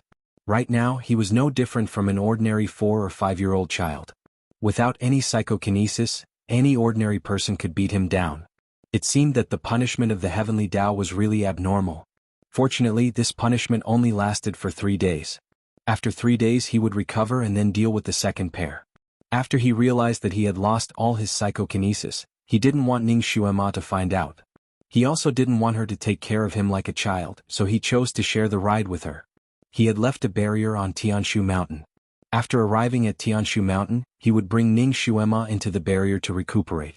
It wouldn't be too late to come out after 3 days. His plan was good and there were no loopholes. However, plans could never keep up with changes. The unforeseen event seemed to have happened in an instant. Shinjioli was meditating with his eyes closed. Suddenly, he seemed to have sensed something and suddenly opened his eyes. Clouds were floating in front of him, and the sky above was blue like a gem. He couldn't see anything unusual. However, Shinjioli sensed danger in this calm and tranquility. There was some unknown danger approaching him at a high speed. Dodge to the left. he suddenly shouted. Kirin, on the other hand, was not aware of any danger. It was flying steadily. When it suddenly heard Shinjioli's order, it was stunned. It was at this moment that a pitch-black vortex suddenly appeared 3 to 4 meters ahead of them. The whirlpool was obviously not a good thing. The little Qilin was shocked and hurriedly dodged to the left. But it was too late. Its speed was too fast and the distance between them was too close. Although it tried its best to dodge to the left, it still could not stop its momentum and crashed into the whirlpool. The power of the whirlpool was astonishing. Kirin felt as if he had been sucked into a huge hole with a strong suction force. The wind was howling inside the hole and he could no longer struggle out. He could only let out a scream before he was sucked into the whirlpool and disappeared. Ning Xuema and Hong Ti were flying ahead when they suddenly heard Kirin scream. Ning Xuema immediately turned around and her expression changed. The whirlpool that had appeared out of nowhere behind them was like a tornado, making a terrifying sound. However, Kirin, who was flying behind them, was nowhere to be seen. Great God! Little Apple! Ning Xuema acted almost without thinking. Her figure rose up like a flowing cloud, flying towards the direction of the whirlpool while shouting loudly. There was no response. The surrounding blue sky and white clouds were the same. There was no trace of anyone. Chapter 2453. Only the mouth of the whirlpool was shrinking at a speed visible to the naked eye. Needless to say, they had been sucked in. Master, this is a space-time whirlpool. You can't go. Hong Ti also turned and flew over, wanting to stop Ning Xuema. Ning Xuema did not stop at all. She jumped into the whirlpool, leaving Hong Ti with only one sentence. Hong Ti, you don't have to follow me. No matter what dangers lay ahead, she would advance and retreat together with Shinjioli. There was no reason for her to abandon him. As for Hong Ti, after all, the dangers ahead were unknown. She did not want Hong Ti to take the risk with her. Hong Ti was stunned. Seeing that the whirlpool was about to swallow Ning Xuema, it shouted, Master, wait for Hong Ti. It closed its eyes and jumped into the whirlpool as well. The whirlpool in the sky disappeared as quickly as it appeared. Just as the two people and the two beasts were swallowed by the whirlpool also suddenly disappeared in the sky, as if it had never appeared. Ning Xuema did not know how many space-time transmigrations she had experienced in her life and how many whirlpools she had jumped into. Only this time was the most ecstatic and soul-stirring experience. The whirlpool was inky black and there was no light at all. The whirlwind around her was at least level 13, and it could tear a person apart alive. What was worse was that after jumping into the whirlpool, her psychokinesis seemed to be sealed by an inexplicable force. She could not even set up a protective enchantment. She could only spin crazily in the whirlpool along with the whirlwind. While she was spinning, she tried her best to open her eyes and call out the names of Shinjioli and Little Apple. However, she did not get any response. Not only was the whirlpool pure black, it could also swallow all sound. She had called out very loudly, but when she called out, it sounded like a weak cat meowing. Compared to the crazy howling wind around her, it was simply negligible. In the end, she simply stopped calling out, closed her eyes and opened all the sensory organs in her body, trying to find out the whereabouts of Shinjioli. But he still couldn't sense it. Her fingers clenched tighter and tighter. She was now a devil master and her skills were astonishing. Once she activated her sensing technique, she could sense the movements within a radius of 10 miles. Even if a fly flew past 10 miles away, she would be able to sense it accurately. But now she could sense Hong Ti and Little Apple, but she couldn't sense Shinjioli. She was getting more and more flustered as she desperately told herself to calm down. Shinjioli was a god. Even if he had returned to his youth, he still had a lot of skills left. With his ability, even if he fell into the space-time vortex, he would be fine. He must have the ability to protect himself. In this whirlpool, no one could make their own decisions.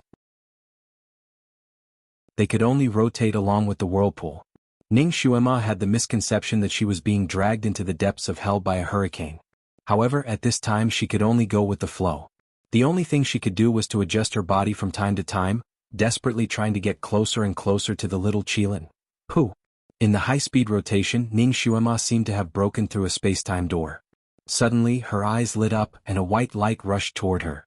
In the next moment, her body seemed to have rushed out from the ground and directly shot up into the sky. Fortunately, although she had lost her psychokinesis, she still had her inner strength. She turned in the air and floated down to the ground. Zhang Xian glanced around and was taken aback. This place seemed to be a glacier. She was surrounded by high and low ice peaks in all directions. She was surrounded by white snow, and all she could see was a silvery white. Where did the great god go? It's the first of the month. Most of you have guaranteed monthly votes. Vote, vote, use your monthly votes to summon the great god.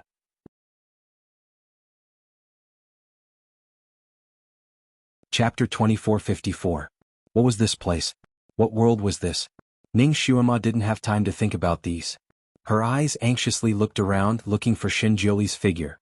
She couldn't see anyone around her and she couldn't hear anyone's voice. She didn't give up. She jumped up, found the highest peak and then bent down to look around. She should be in a glacier valley. There were countless ice towers and ice mushrooms. She stood at the highest point so she could see everything around her. She didn't find Xinjiuli's figure, but she saw Hong Ti. That little phoenix just came out of the ice nest and looked around in confusion. Finally, it saw Ning Xuema's figure in the distance. It immediately spread its wings and flew over. Master! Ning Xuema and Hong Ti met up. Hong Ti came out later than Ning Xuema, so it didn't see Little Apple and Xinjiuli's figure. Unfortunately, Hong Ti had no sense of direction, and its sense of smell wasn't very sensitive. Ning Xuema's idea of relying on it to find people fell through. Ning Xuema lost her telekinesis and couldn't fly. Fortunately, although Hong Ti was dizzy from the whirlpool, it wasn't really injured, so it didn't lose its flying ability. It carried Ning Xuema and flew up, looking for people within a radius of 100 miles. Since they came through a whirlpool, the place where they landed shouldn't be too far away. Ning Xuema estimated that it shouldn't be more than 100 miles away. But after she rode on the little phoenix and searched for half an hour, she still couldn't find Little Apple and Xinjiuli's whereabouts. Could it be that the whirlpool could bring people to different places in different eras? Ning Xuema knew that a lot of time and space whirlpools had this problem. Thinking of this, she panicked a little. If she and the great god were in different eras, then how could she meet him? She secretly took a breath and made up her mind. First, she would search around here. If she really couldn't find anything, she would find a way to travel back to Tianci continent. Presumably, if Xinjiuli could not find her, he would also travel back to that place. Only then would the two of them have a chance to meet. Fortunately, she and Xinjiuli were a demon and a god respectively, so their skills were not low. No matter which era they traveled to, they still had the ability to protect themselves, so there would not be any accidents. She comforted herself in her heart as she searched in this world of ice and snow. Master, there's an ice cave below us. Could they be hiding there? Little Red Tea cried out. Let's go down and take a look. Ning Xuema's eyes also lit up. She had searched the ground within a radius of 100 miles, but she couldn't find the shadow of the man and the beast. Now that she saw an ice cave, she naturally wouldn't let it go. It was an uncanny workmanship. It would not be an exaggeration to call this ice cave the work of the gods. The cave was extremely deep, and icy blue light flickered inside, just like the legendary Crystal Palace. Ning Xuema stood at the entrance of the cave and looked at it for a moment. This cave was not formed naturally but was dug out by humans. And looking at the traces, it was carved out by a treasured sword or some other sharp weapon, and not by a special ice chiseling tool. She was a little puzzled. The ice of the glacier had been cold since ancient times and was as hard as diamond. Even if a special ice chiseling tool was used, it might not be able to carve out the desired shape. Who used a treasured sword to carve out such an ice cave? She touched the wall of the cave with her fingers and confirmed that this ice cave was carved out by the same treasured sword. In other words, it was done by one person. Ning Xuema looked into the cave. The cave was too deep and she couldn't see the bottom. She also couldn't see what was in the cave. Chapter 2455. If a person was stranded here and wanted to rest, he should have chiseled the ice to build an ice house, right? Instead of chiseling this ice cave, which obviously required a lot of energy, Ning Xuema was puzzled. Master, there seems to be something inside. Hong Ti sniffed hard and reported to her. Since she was already here, she might as well take things as they came. Ning Xuema decided to go in and take a look. The ice cave was actually a huge hole with many small holes inside.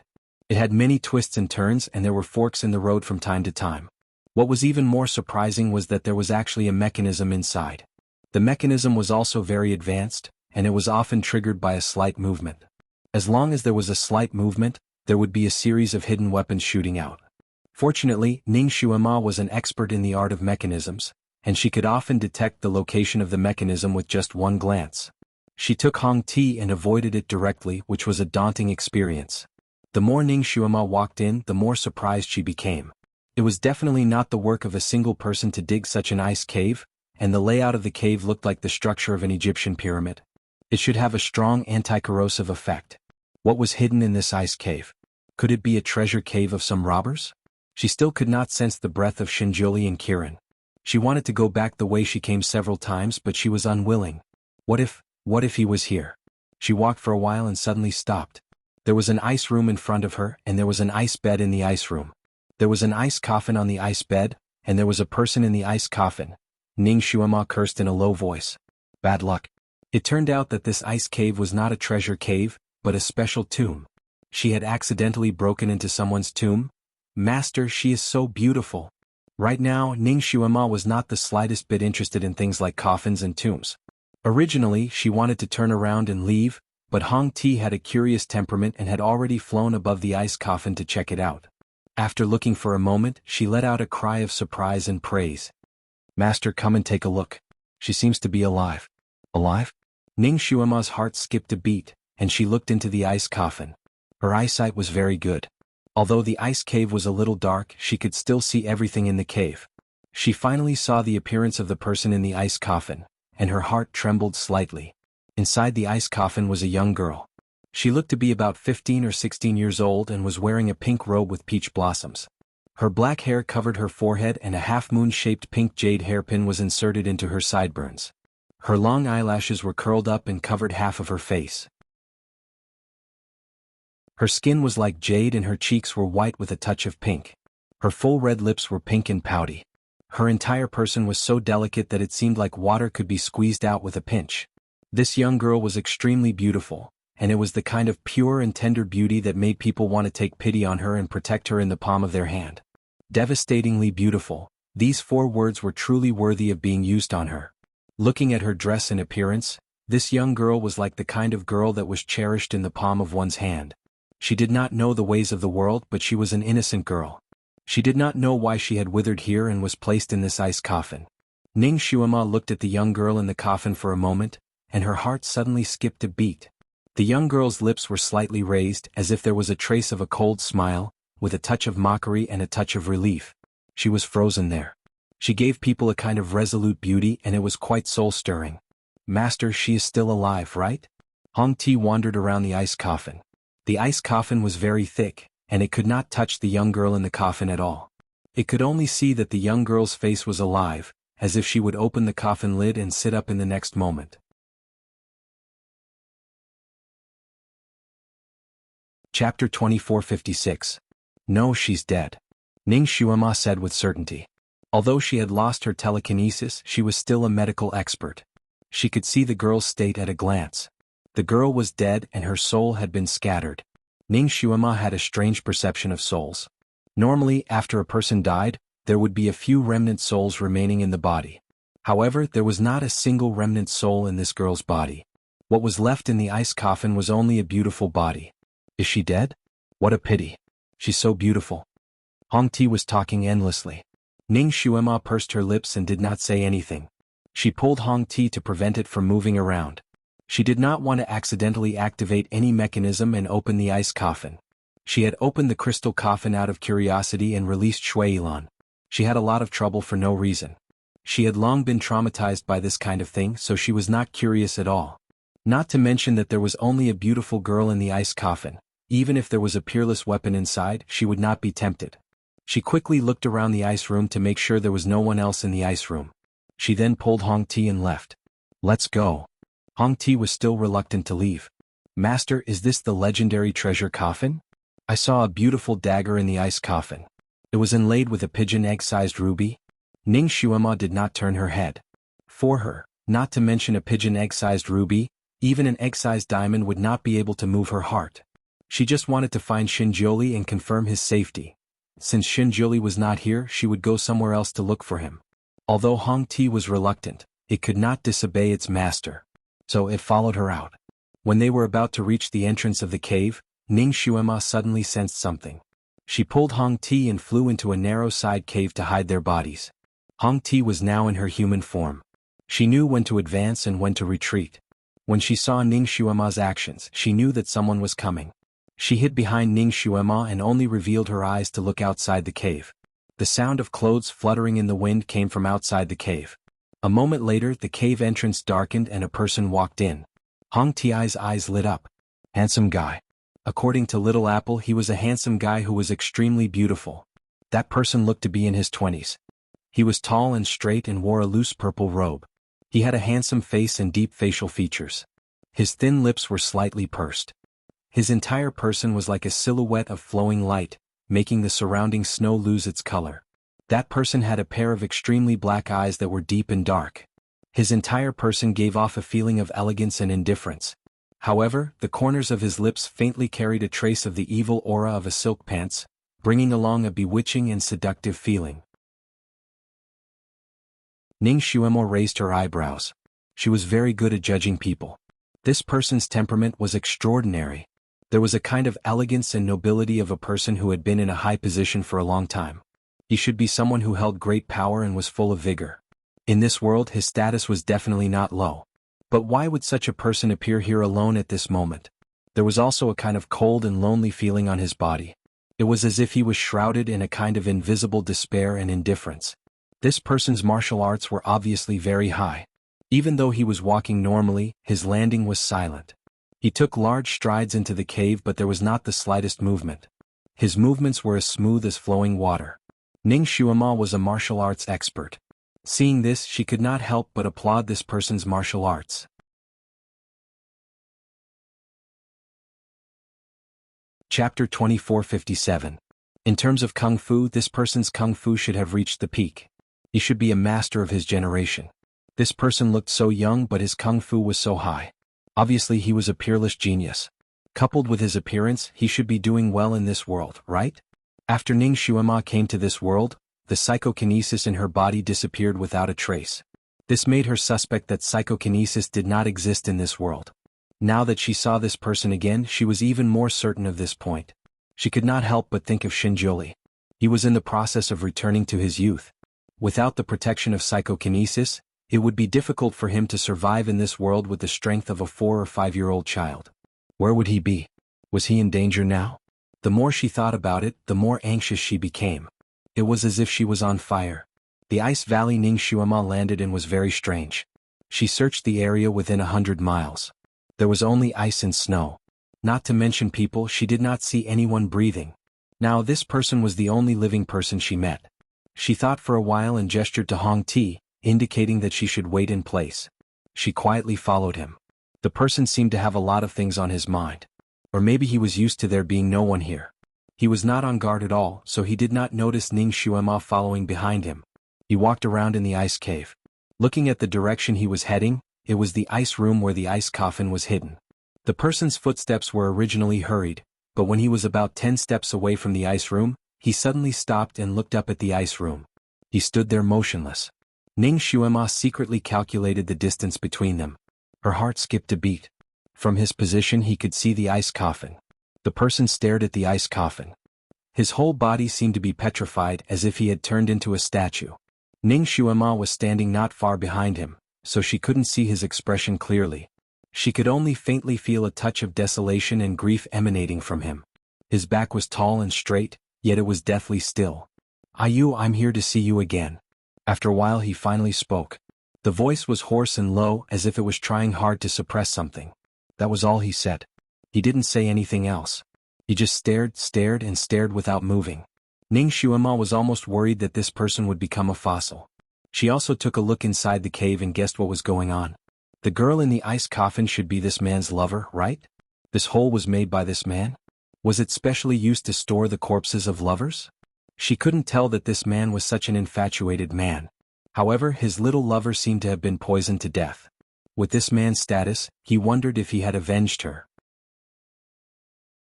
Ning Xuemo had always had a good impression of infatuated men, so after pondering for a moment, she decided to disturb this man. Her figure flashed as she walked out from the shadows. "Brother, please?" The man's body stiffened and he suddenly turned around.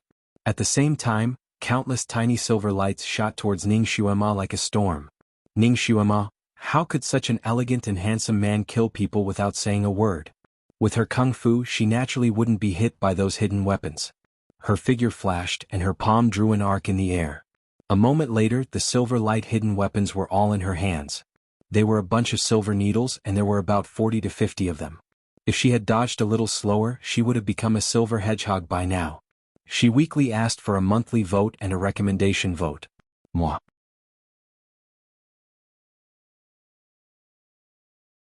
Chapter 2458. It was a handful of silver needles, about 40 to 50 of them. If she had dodged a little slower, she would have turned into a silver hedgehog by now. Ning Xuema weighed the silver needles in her hand. The silver needles danced in her palm like flashing lights. She raised her eyebrows and asked, "Why do you want to kill me?" The man did not expect her to be able to catch his silver needles.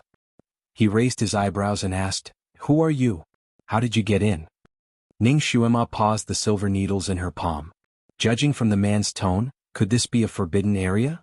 If this was a forbidden area, it was understandable that she could not see anyone else here. However, the forbidden area was usually restricted to humans. Here, she could not even see other breathing creatures. She raised her head and looked at the man. Suddenly, her heart skipped a beat. That man seemed to be casually standing there, but the angle and posture he was standing at was the best. He could attack or defend if he wanted to. He even intentionally or unintentionally blocked the entrance of the ice room, blocking all of Ning Xuema's paths to sneak attack the ice coffin. She actually met someone of the same profession? This person must have been an assassin or something like that. He was always looking for the best angle to attack. Ning Xuema suddenly moved. The man only felt that his eyes were dazzled. The girl in front of him suddenly changed her angle and led him to turn half a circle involuntarily. Ning Xuema stood on a piece of ice stone. The man narrowed his eyes slightly. It turned out that Ning Xuema had turned the situation around just now. She was originally standing in a position that was not good for defense. However, she only took a few steps and turned into a blind spot. Now, he was at a disadvantage again. This woman not only had amazing skills, but she was also an expert in sneak attacks. "Are you an assassin?" the man said coldly. He took a step back without batting an eyelid. This step was just right, allowing him to slightly turn the tables on himself. Ning Xuema's lips curved into a smile as her figure rushed forward. The man was also on guard. His body naturally rotated along with her, and the sword in his hand was unsheathed. Ning Xuema did not bring any weapons with her. At her level of cultivation, she could easily use her telekinesis to form any weapon. However, after transmigrating to this world, her telekinesis had disappeared, so she could not form any weapon. At this moment, she could only fight with her opponent empty-handed. Although she had been strengthening her psychokinesis all these years, she had not neglected the cultivation of her inner force. Moreover, she was originally a secret agent, so her grappling skills were not ordinary. After so many years of living on the line between life and death, she had trained her skills to be as slippery as a fox. Ning Xuema was better than Shinjuli when it came to adaptability and internal strength in a fight. If she claimed to be second, no one would dare to claim to be first. No matter which world she was in, she would be a top figure. She did not expect to meet her match here. Ning Xuema used her empty-handed blade blocking Kung Fu several times in an attempt to snatch his sword, but he dodged her every time. This person's movements were extremely fast and his psychokinesis was extremely high. When he surrounded Ning Xuema and fought, his movements were so fast that they were like a continuous stream of afterimages, causing people to be dazzled. What was even more frightening was that each of his sword strikes were extremely crafty and precise. All of them aimed to take people's lives. Ning Xuema did not know how many people she had fought with in her life, but this person was the most difficult to deal with. Needless to say, this person was also the kind of person who had experienced life and death situations for a long time. She did not know how many people's blood and lives had fed him such skills.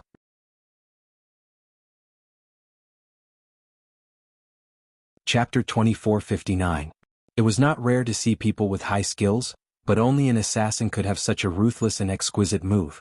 This person should be an outstanding person in power, but she did not expect that he used to be an assassin. Ning Xuema originally did not care much about this person, but now she felt a little sympathy for him. After that person and Ning Xuema fought for dozens of moves, his eyes flashed with a touch of surprise. It was obvious that he did not expect the woman in front of him to have such a high level of skill. This made him even more shocked and a dark light flashed in his eyes. His moves were more ruthless and it was obvious that he wanted to kill her. In the fierce battle, Ning Xuema's figure suddenly flew towards the ice room. The man's face changed and he desperately tried to stop her. Originally during the fight, his defense was watertight. However, with his desperate attempt to block her attack, an opening appeared below his ribs. Ning Xuema's body spun around, taking advantage of this opportunity to close in on him. Her two fingers were like swords, directly poking at his groin. Clang! The sword in the man's hand fell to the ground, and his whole body was fixed there, unable to move.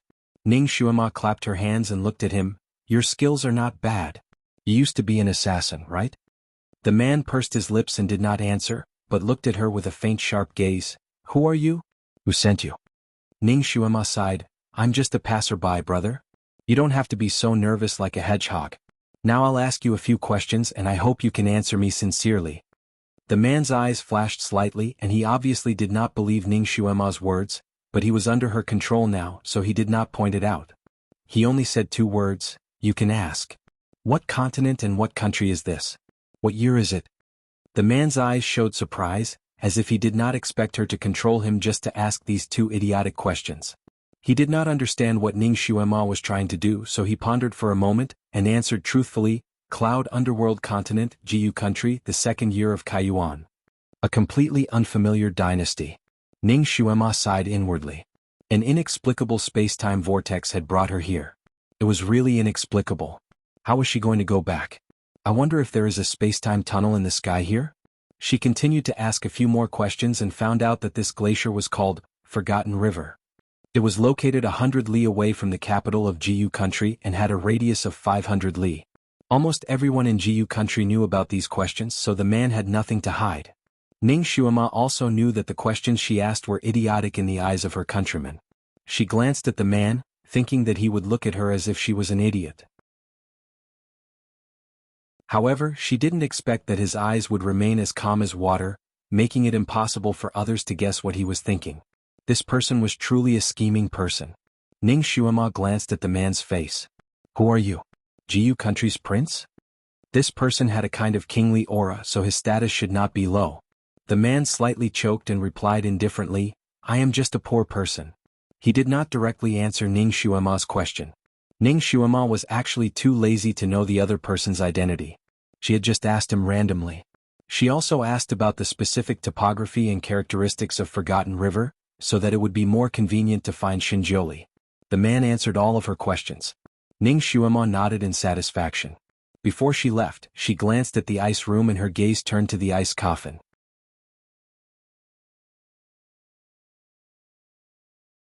Chapter 2460. Even if the man was restrained, he could still act as if nothing had happened. However, when Ning Xuema looked at the ice coffin, his body tensed up and a trace of nervousness flashed across his face. Although he was used to concealing his true feelings, his nervousness only lasted for a moment before disappearing. However, Ning Xuema, who was used to observing people's expressions, noticed it. She smiled and decided to give him a reminder as a reward for asking this question. You seem to be very worried about her. Then do you know that she was poisoned to death? The man's eyes shrunk and he blurted out, How did you know? Ning Xuema did not answer and turned to leave. She had more important things to do and did not want to waste time here. Master. A tender voice was heard. Hong Ti could not help but run over. It showed its original form, which was a fiery red phoenix. Master, are you all right? Ning Xuema jumped onto the phoenix's back. I'm fine. Let's go. Hong Ti looked at the man who was restrained. Although it was puzzled, it still listened to Ning Xuema's words and flew out with Ning Xuema on its back. The cave was peaceful again. The man stood there and the surprise in his eyes could not be concealed. Phoenix? He actually saw a phoenix that had never existed in this world. Who was this girl who appeared out of nowhere? Her martial arts were extremely high and she knew nothing about this continent. She even had a phoenix as her mount. Was she a deity? His eyes flashed slightly and no one knew what he was thinking. The terrain of Wangchuan was very complicated. Ice peaks, ice towers, ice caves could be seen everywhere. There were even ice cracks. Looking for a person in such a complicated area was like looking for a needle in a haystack.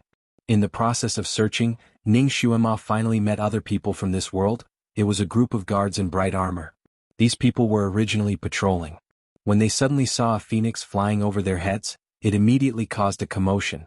Many people cried out in surprise and rushed over wanting to hunt this fire phoenix. Heavenly nets, flying arrows, flying stones, all kinds of weapons were used and attacked the fire phoenix like locusts.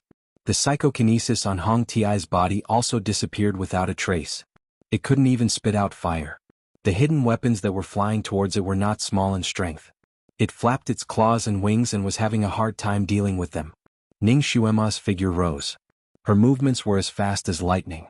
Her whole body was like a red cloud as she circled around Hong Ti. A moment later, the concealed weapons surrounding Hong Ti disappeared without a trace. Ning Xuema was standing on Hong Ti's back with an arrow in each of her hands. Her red dress was fluttering in the wind. She was like a fairy who had arrived on the wind. The group of guards was dumbfounded. They never thought that there would be someone on the back of the fire phoenix. Moreover, it was a woman with such high martial arts. She actually used her delicate hands to catch the hidden weapons that they shot out. It's impolite not to reciprocate. I'll return it to you. Ning Xuema flicked her finger, and the long arrow in her hand flew back as if it had eyes. The guards were all taken down. Of course, Ning Xuema didn't want their lives. The arrows that were shot back had already broken the arrowheads. The arrows that were shot on these people's bodies only sealed their acupuncture points. Of course, in order to teach them a lesson, Ning Xuema still shot them until they suffered internal injuries. It would take at least 10 days to half a month for them to recover. After taking down these people, Ning Xuema jumped down this time. She caught a person who looked like the leader and interrogated him for a while. Finally, she got some information.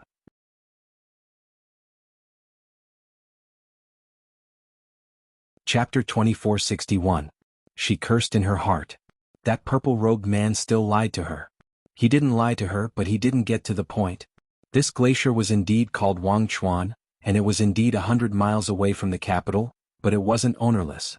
It was a famous forbidden area of Jianghu country. Except for the king of Jianghu country, no one had the right to approach within 30 miles of the peak of Wangchuan. There was only one word for trespassers: death. And these guards were the guards of this forbidden area. They couldn't go up, so they could only patrol under the main peak of Wangchuan. The main peak of Wangchuan wasn't small. This circle was at least 100 miles, so there wasn't only one group of guards patrolling. There were dozens of other groups, guarding the main peak like an iron bucket. Even a fly wouldn't be able to fly in. No wonder she didn't see a single human hair when she was wandering around. It turned out that this was the case. Ning Xuema thought of that purple-robed man. Needless to say, that person was the king of Jianghu country. He actually said that he was a destitute person. It wasn't strange for a king to have profound martial arts, but it was strange for him to be an assassin. Ning Xuema was too lazy to pay attention to these guards. She rode on Little Phoenix and flew back. She wanted to directly capture the king and threaten him to help her find someone, but she couldn't find the entrance of the cave. She clearly left here for less than 2 hours. Her sense of direction was correct, so she wouldn't find the wrong place. Such a deep and serene cave actually disappeared into thin air. Only a bare ice cliff was left in the original place, and there wasn't any shadow of the cave entrance. Ning Xuema turned around in the original place twice, and her eyes focused. Mechanism technique. Extremely profound mechanism technique. Just as she had guessed, this cave was not fixed at this place. Instead, it changed according to the time. Now she did not know where it had changed to. Moreover, after the purple-robed man regained his freedom, he must have done something to the cave, causing it to disappear into thin air in such a short period of time. Ning Xuema sighed. It was better to rely on herself than on anyone else. She had to rely on her own ability to find someone. She couldn't search like a headless fly. It seemed that she could only try her best. She asked Hong Ti to be her guard while she sat on the ground with her eyes closed. Her divine sense spread out from her body and specks of silver light spread out in all directions. This was the soul search technique, which used the power of the soul to search the surroundings. It could detect any movement within a radius of 300 miles in an instant. Using this method consumed a great deal of his source energy. Moreover, he couldn't be disturbed in the slightest. Otherwise, it would be very easy for him to suffer from chi deviation. Fortunately, Ning Xuema already knew that this place was a forbidden area, and there wouldn't be any random people coming here. With Little Phoenix as her guard, she could rest assured and boldly use it. Little Phoenix stood guard by her side, not daring to breathe heavily as his pair of eyes looked around vigilantly, fearing that a wild rabbit would jump out and startle her. Half an hour later, Ning Xuema quickly retracted the silver light she emitted. She opened her eyes while sweating profusely. She directly jumped onto the Little Phoenix's back. Southwest. She quickly told him a precise direction and let the Little Phoenix carry her. Without saying a word, Little Phoenix carried her and flew straight up. With a flap of his wings, he quickly flew towards that direction. In order to avoid alerting the other guards under the Forgotten River Glacier, Little Phoenix directly flew into the clouds and hid his figure. Only when he was about to fly to the direction that Ning Xuema had mentioned did he swoop down. Little Phoenix finally saw everything on the ground and his pair of eyes suddenly widened.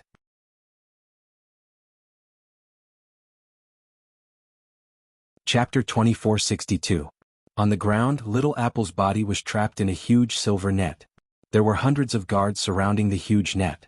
Some were pulling the net while some were shooting arrows and daggers that were smeared with green liquid into the net. Although Little Apple had lost its psychokinesis and could not use many skills, it was still very strong. The scales on its body were thick enough. Those arrows and daggers did not penetrate its scales and did not cause any substantial damage to it. It roared and struggled in the net. Its claws tore at the net and its teeth, causing the guards who were pulling the net to be thrown off. However, it was unknown what the net was made of. Little Apple's sharp claws and teeth could not tear it apart. The more it struggled, the tighter the net was wrapped around it. Those guards were obviously well trained. There were already dozens of people who were thrown off by Little Apple's terrifying strength. Their legs were broken and they were seriously injured. However, the others did not retreat. When one person fell, 2 more people would rush up to replace him. Catch it alive. Remember, you must catch it alive. Someone shouted. Understood. I did not expect that a Kirin would appear here. Capture it and present it to His Majesty. His Majesty will be happy. Boys, put in more effort. It's time to test your skills. There was a lot of shouting below. Those guards were excited as if they had been injected with chicken blood. They pulled the net even tighter and shot the arrows and daggers even faster. When Ning Xuema arrived, the net was almost squeezed into Kirin's scales. Although those swords and arrows didn't pierce through its scales, they were shot by the Imperial bodyguards with profound skills. The little Qilin felt a piercing pain on its body and from time to time, it let out a muffled groan. This was really a case of a dragon in shallow water being played by shrimps. Hong Ti's eyes were blood red. Without waiting for Ning Xuema's order, it folded its wings and rushed over. In the crowd's exclamation, Hong Ti had already caught 2 people and sent one person flying with a flap of its wings. God! It's a fire phoenix. There's actually another fire phoenix? Let's catch it together? The guards became restless again. Just as they were about to send out a portion of their forces to deal with Hong Ti, a red light flashed in front of them. A red figure flashed past them like lightning. That figure was so fast that they couldn't see clearly whether the other party was round or flat. Amidst the exclamations, the guards who were holding onto the net felt their wrists tighten. It was as if they had been pierced by a sharp needle, and the pain was as if their wrists had been broken. Naturally, the hand holding the net loosened. All of this happened too fast. By the time the guards came to their senses, the Kirin that they had been entangled with for several hours had already spread its wings and flew into the air. At the same time, the small phoenix also flew into the air. On the back of the small phoenix, a red-clothed girl stood facing the wind. Immortal? Demon? These guards were bewildered. The girl looked down like a god overlooking all living beings. She was just standing there indifferently, but she had a kind of domineering aura that made those valiant guards involuntarily tremble in fear. Some of these people originally wanted to shoot the Kirin and phoenix that flew into the air, but after being swept by the girl's eyes, they couldn't help but tremble. Their bows and arrows dropped and they knelt down. Kirin and Phoenix are under this Lord's protection. If you hurt them again you will die. The girl coldly opened her mouth. Her clear voice was full of coldness. These guards were 1 in 10,000 experts in Jianghu country. Each of them was proud and arrogant.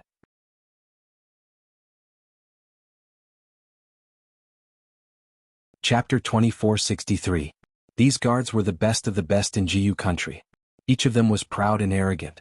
Except for the monarch, they didn't listen to anyone else's orders. They didn't pay any heed to anyone's words, but after this young girl had shown her hand just now, and now with a cold glance, all of them felt as if they had been provoked by a cold spring. When they heard this young girl's order, they actually didn't dare to refute. The other party's powerful pressure made them unable to even raise their heads. You have been poisoned by this Lord's heartbreak poison. If there is no antidote, you will die within 3 days. The woman's voice was cold, as if she had dropped a heavy bomb. The guard's complexion changed. Their wrists were all pierced by the other party's needle. At this moment, not only was the pain piercing their heart, the back of their hands had turned blue. It was a symptom of poisoning. The guards wanted to jump up and fight with the woman, but thinking of the other party's strange skill, they felt anxious. Each of them held the hilt of their sword and looked at their leader, waiting for his instructions. Either fight or show weakness. The leader of the guards was an opinionated person.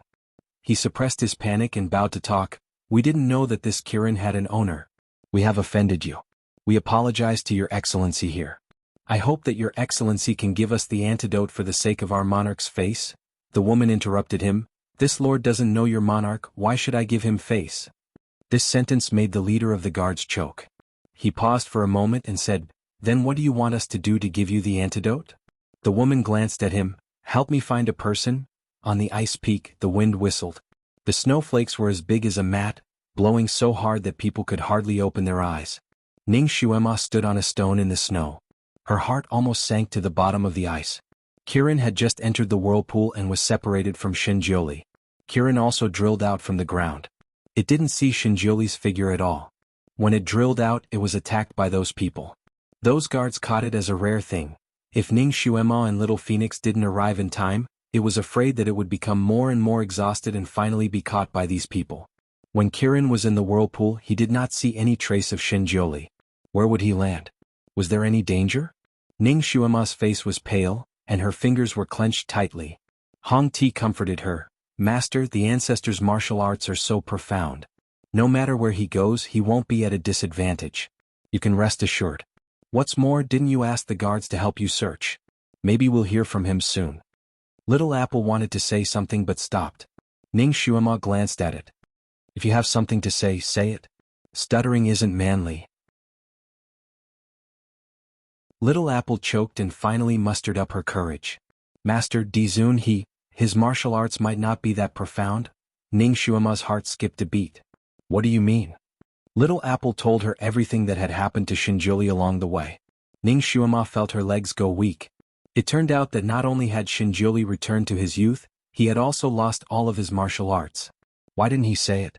If he had said it, even if she forced him, she would have tied herself to him and wouldn't leave him even an inch. It was also her fault.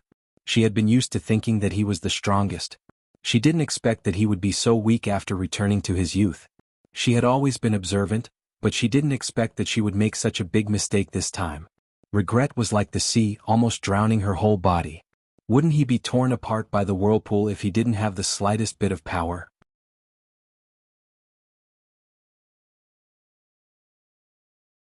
Chapter 2464. Wouldn't he be torn apart by the whirlpool if he didn't have the slightest bit of skill? Would he freeze to death in this world of ice and snow? Would he encounter other ferocious beasts? All kinds of bad thoughts swirled in Ning Xuema's mind, making her heart feel heavy and painful, as if a 1,000-pound boulder had fallen on her. Master, what should we do now? Damn it, I've lost my telekinesis so I can't cast any spells. Otherwise, how could those puny humans do anything to me? Kirin was still a little angry. Master, did you really poison them? These people are really damned. I didn't do anything, but they attacked me without saying anything. Kirin's scales were still a little painful, so it was unconvinced. Hong Ti was more attentive. It could see that Ning Xuema's mind was not focused at the moment, and knew that she was worried about Shinjioli. Hearing Kirin's endless complaints, it stepped on its foot angrily and said, What are you yelling for? Now, let's put revenge aside and look for the Dizun first. Kirin finally stopped yelling. Ning Xuema took a deep breath and said in a low voice, Let's split up and look for him. The one that uses whistling as a signal. She told them the specific contact method, and the human, the bird, and the beast immediately split up. In the wind and snow, Ning Xuema flew across the snowy ground. Every time she traveled a certain distance, she would set up a barrier and cast the soul response technique, but every time she returned with no results. During the process of casting the technique, she could sense all kinds of animals in the snow, even a mouse, but there was no trace of Shinjioli. The more she searched, the more anxious she became. The more she searched, the more impatient she became. Another 4 hours passed like this. The sky darkened and the snow stopped. A full moon rose in the sky.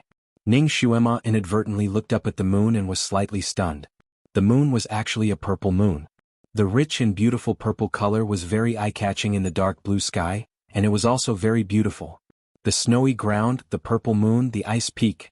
What a beautiful scene it would be if she had a sweetheart to enjoy the scenery together. But now Ning Xuema was not in the mood to enjoy the scenery at all.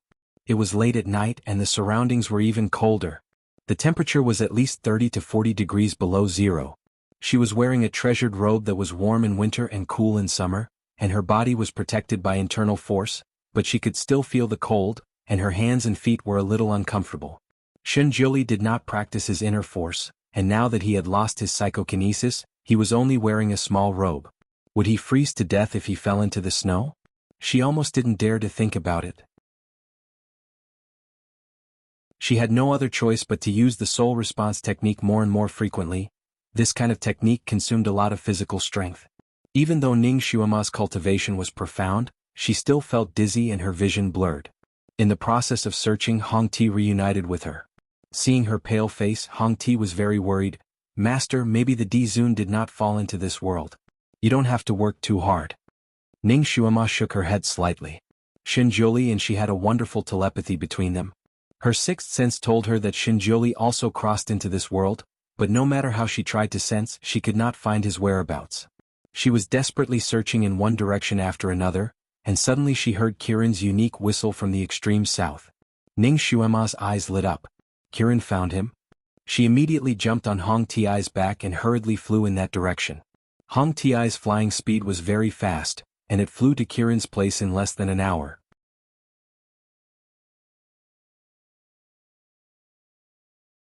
Chapter 2465. Ning Xuema looked down and her heart skipped a beat. The little Qilin stood on a hillside and looked down from above. Below the hillside there was a dense group of people. There were no less than 400 to 500 people and they were all dressed as imperial bodyguards. Among them there were those who had attacked the little Qilin. Ning Xuema frowned slightly. What are they doing? Are they going to catch Kirin? However, it didn't seem like it. Kirin looked very free and didn't seem to be restrained. The sound of Hong Ti's wings flapping also alarmed those people. Countless eyes looked up, and the moment they saw Ning Xuema's figure, their eyes lit up. One of them stepped forward and cupped his hands in greeting. "Are you Miss Ning Xuema?" How did they know her name? Ning Xuema's heart skipped a beat and she nodded. "Yes, you." Those people were overjoyed. They looked at each other and suddenly knelt down together. "Greetings, Fairy Ning. We have finally found you." Ning Xuema. Even Hong Ti was stunned and didn't understand what was going on. Ning Xuema's heart was beating fast. She stared at the face of the leader. "How do you know me? Who sent you to find me?" The leader said respectfully, "We are here to find you under the order of the state preceptor. Please come with us to the city to meet the state preceptor. The state preceptor misses you very much." "What is the name of the state preceptor?" "Our state preceptor is the state preceptor of Jioli." The leader said the state preceptor's name. "Ning Xuema," Hong Ti blurted out, "so the ancestor has been honored as the state preceptor. We have been looking for him for a long time." The little Qilin also rushed over and reported to Ning Xuema, "Master, just now I smelled the ancestor's aura in this place. Just as I was about to follow that aura, I encountered these people. They know your name, so they shouldn't be imposters, right?" Of course she was not an imposter. She had just arrived in this world. Other than the two in front of her, only Xinjiuli knew her name. She didn't expect him to be able to dupe the imperial tutor of Jianghu country in half a day even after losing his inner force and returning to his youth. Sure enough, he wasn't an ordinary person. Ning Xuema heaved a sigh of relief, but she didn't know whether to laugh or cry. Purple Moon City, Jianghu country. The monarch of Jianghu country was a wise monarch. Jianghu city was bustling with activity. There were many shops in the city. Although it was late at night, the streets were still bustling with people. Ning Xuema rode the little Qilin into the city under the escort of numerous imperial bodyguards.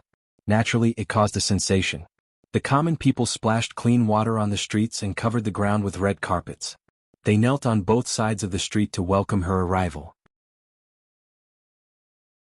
Ning Xuema was no stranger to this kind of scene, but to receive such treatment in this place made her feel like she was dreaming.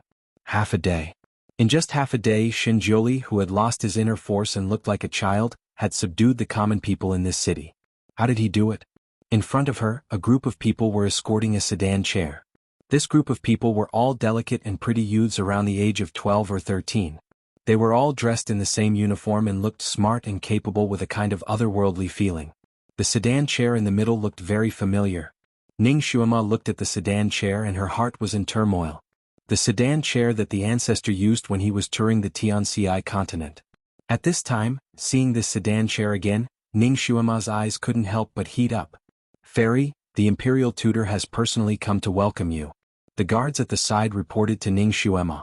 Then, they dismounted from their horses and knelt down in front of the sedan chair.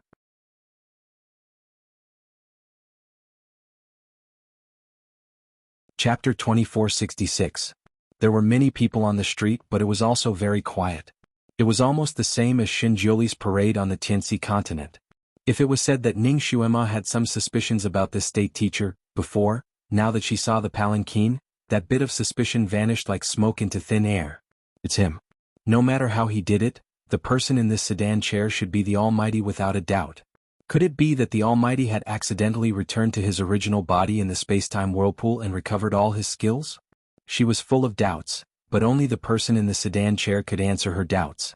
Ning Xuema walked towards the sedan chair. The wide sedan chair door was opened by a young man who was escorting the sedan chair. The sedan chair was very deep, and even if the door was opened, she could not see the person inside.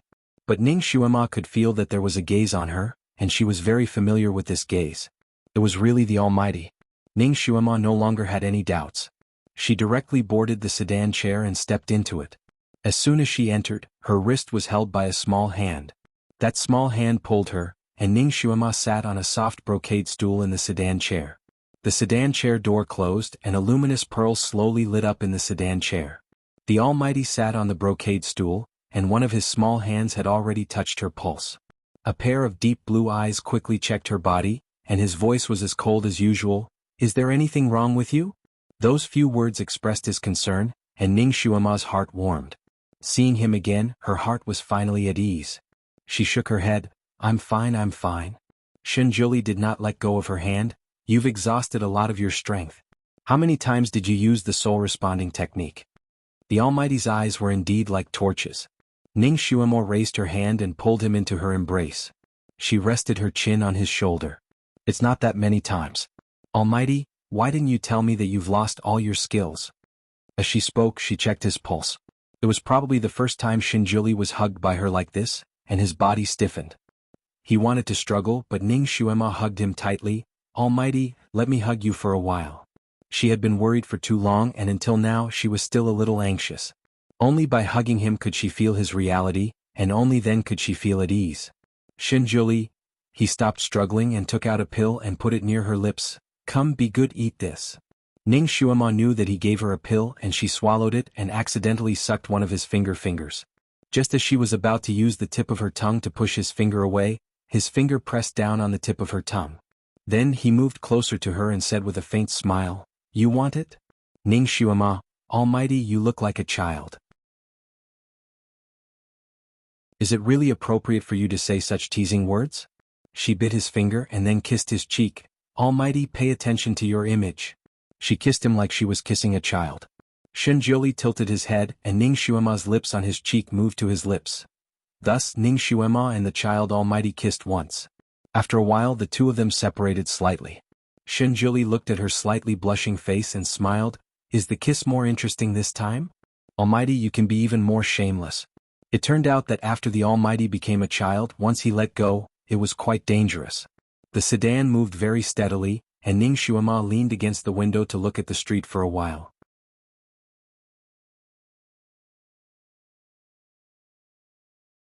Chapter 2467. Different continents naturally had different sceneries.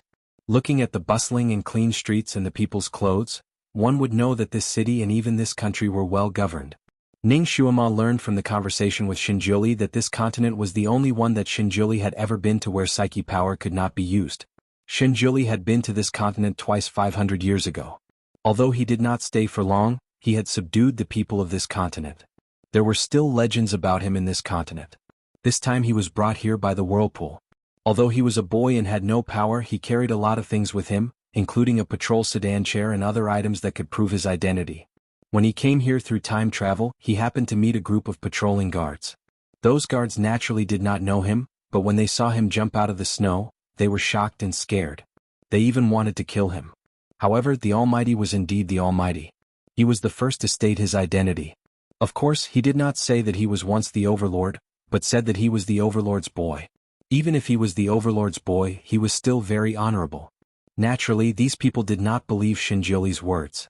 Although Shinjili had lost all his skills, he still had his fortune-telling skills. With just a few words, he told the leader of the group about his past experience. His words shocked the leader. That person did not dare to make a decision, so he escorted him into the city and reported it to the monarch. The monarch was overjoyed. Although he was also dubious, he still personally welcomed him into the palace.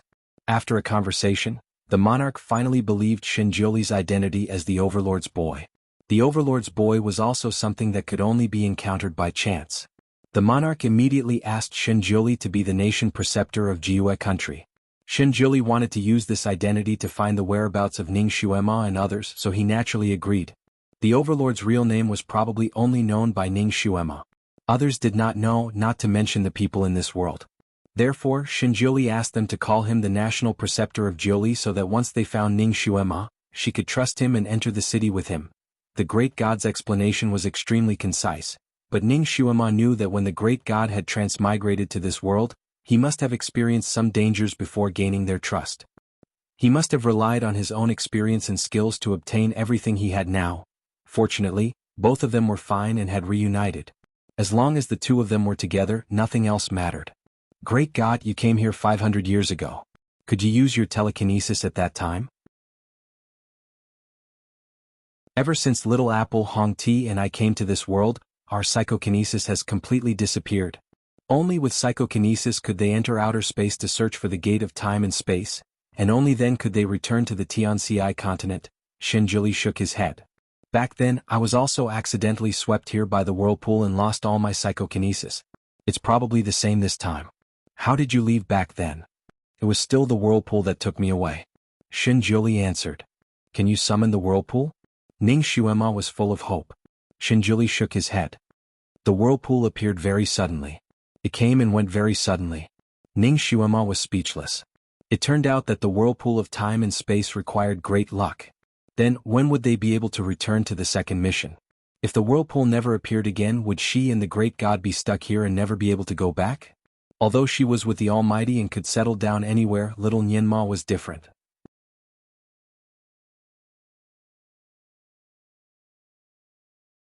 Chapter 2468. If they could not go back, would they not be able to see little Nianma again? If they could not complete the task given by the great master, they would have to maintain the appearance of a child for a long time. Shinjili could roughly guess what she was thinking. He put his hand on her shoulder and said, Xuema, since we are already here, let's take it easy. There will be a way when we get there. He always felt that this time's travel was not as simple as it seemed. Perhaps it was a special arrangement. Ning Xuema looked at him. They had been husband and wife for so long that they had a telepathic connection. She suddenly had an idea. Great Master, do you think that the second task will be on this continent? Shinjili leaned his head on her shoulder and closed his eyes lazily. Maybe. Ning Xuema looked outside again. Great Master, when you came here 500 years ago, was this the layout of this place? Shinjili shook his head. No. Originally, there were 3 countries on this continent. Now one country is unified. His pair of clear eyes flashed with a touch of interest. It seems that Jiue Kingdom used to be the strongest. Who was the king of Jiue Kingdom? Ning Xuema began to gossip. Shinjili knocked on the window with his fingers and shook his head. This unified Jiue Kingdom is a bit interesting. The original king of Jiue Kingdom was surnamed Ji. It was the second most powerful country on this continent. Huiwei Kingdom was the most powerful country, and Huiwei Kingdom was the most powerful country. Huiwei Kingdom was ruled by the Jun family. Although this unified country is called Jiue Kingdom, the king is the direct descendant of the Jun family of Huiwei Kingdom, Jun Liuye. Ning Xuema widened her eyes. What do you mean? Did Jun Liuye become the son-in-law of Jiue Kingdom and then became the king? Shinjili lay down in her arms. It's not that complicated. Jun Liuye used to be the crown prince of the Huiwei Kingdom. 3 years ago he destroyed the Jiue Kingdom and the Skymoon Kingdom. He then united the Yunming continent and established the new Jiue Kingdom. Ning Xuema was speechless. Was Jun Liuye crazy? Since he had destroyed the other 2 nations, shouldn't it still be the Huiwei nation? Even if it represented a new dynasty, it should have a new name. Why did it change the name of the country to the one that he had destroyed? Inexplicably, she thought of the purple-robed man she had seen in the ice cave in the glacier. That man should be the monarch Jun Liuye. That man was not ordinary at all. Logically speaking, he should not have done such a brainless thing. What was the point of him doing that? His subjects must have strongly opposed it at the beginning, but he was able to stand his ground against the objections of the masses to reach this step today. His ability to control people was not ordinary. Was there another reason for this? Ning Xuema thought of the woman in the ice coffin again, and a hint of curiosity rose in her eyes. Could all of this be related to that woman? The palanquin stopped in front of a majestic palace gate. Ning Xuema looked outside and her pupils shrank. In front of the palace gate stood the civil and military officials as well as the monarch of Jianghu Kingdom. Leading the way was a purple-robed man. He was tall, elegant, and incomparably handsome. It was the man she had seen in the ice cave. There was no need to ask. This man was the current monarch of Jianghu Kingdom, Jun Liuye. Ning Xuema carefully sized up the monarch. His eyes were slightly lowered. That pair of eyes that should be flowing with light were as quiet as an ancient well. Ning Xuema propped her chin up as she looked at him.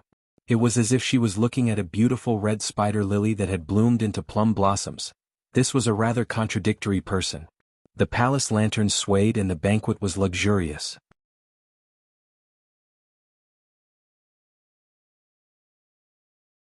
Chapter 2469. This was a banquet to welcome the arrival of the imperial tutor, so it was naturally extremely grand. Hundreds of tables were set up and all the civil and military officials of Jianghu country were present. Even the family members of the civil and military officials were all present. There were no empty seats in the main hall and it was exceptionally lively. Ning Xuema, Shenjioli and that monarch Jun Liuye were all seated at the head of the table. The civil and military officials were seated according to their ranks. There were many orioles and swallows in the main hall and it was very lively. Ning Xuema glanced at Jun Liuye's side and a meaningful look flashed across her eyes. At this time the emperor's empress and concubines should all be present, but they weren't. Jun Liuye was sitting there alone without a single concubine by his side. Ning Xuema twirled her wine cup. This monarch looked to be around 23 or 24 years old. It couldn't be that he still didn't have a concubine, right? She swept a glance at the people below. There were several men who looked like they had just turned 20 who already had concubines by their side. It didn't seem like this country was engaging in late marriage or late childbirth. Wine was naturally the best wine. The dishes were naturally the best dishes. Ning Xuema tasted the delicacies as she chatted with Shenjioli. Shenjioli's expression was indifferent, but he wasn't idle. From time to time he would peel walnuts and pine nuts for her and place them in front of her. Ning Xuema unintentionally glanced down and saw several curious gazes looking at her and Shenjioli. Ning Xuema smiled and suddenly felt very comfortable. Originally, when she was with the great god, she would often receive the jealous and envious gazes of those women. Now she only received a few strands of curiosity. Although the great god now was also devastatingly beautiful, he still had the appearance of a child. The great god didn't shy away from saying that Ning Xuema was his wife, so it naturally attracted the curiosity of those women and not covetous gazes. The covetous gazes of all the women were secretly glancing at Jun Liuye from time to time. It was very obvious that the single and handsome monarch was the idol that they wanted to entrust their lives to. These women were of all shapes and sizes, and there were all kinds of beauties. Everyone was trying their best to show off their best side in front of the king. Not only did they dress up meticulously, they were also looking for opportunities to show off their talents. In the name of making fun of the banquet, they would take the opportunity to present a song, dance, or play a song. There was even a talented woman who composed a poem on the spot, winning a round of cheers. These women could be said to have brought out their special skills. Even a blind person could see that they wanted to please the monarch. Jun Liuye had been sitting there the whole time. He drank cup after cup ferociously, but his expression did not change at all. His gaze was on the wine cup most of the time. Occasionally he would glance at the women performing, but it was as if he did not see them. His eyes were extremely deep, like a deep pool of water. Even the lights in the hall couldn't reflect his eyes. It was as if in this mortal world, no one or anything could shake his heart. He was a monarch, but he was only a machine that ruled the country. He did not have his own emotions and emotions. The civil and military officials in the hall looked to be toasting each other, harmonious and beautiful, but their gazes and minds were all on their monarch. Every time a woman finished her performance, they would secretly observe Jun Liuye's expression with hope, but in the end they would only be disappointed. It was very obvious that these officials also wanted these women's performances to arouse Jun Liuye's interest and let him take these women into his harem. Even if he didn't take in so many women, it would be good to take in one.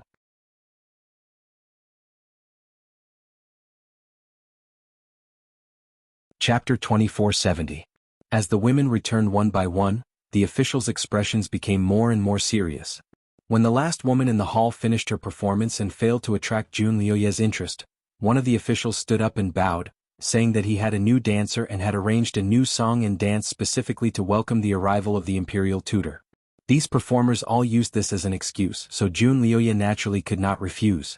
Shinjuli was also strange. Others frequently used his name to do things, but he did not show any signs of displeasure. He just sat there lazily and watched the show. After a series of rapid drum beats, a female dancer stepped into the arena.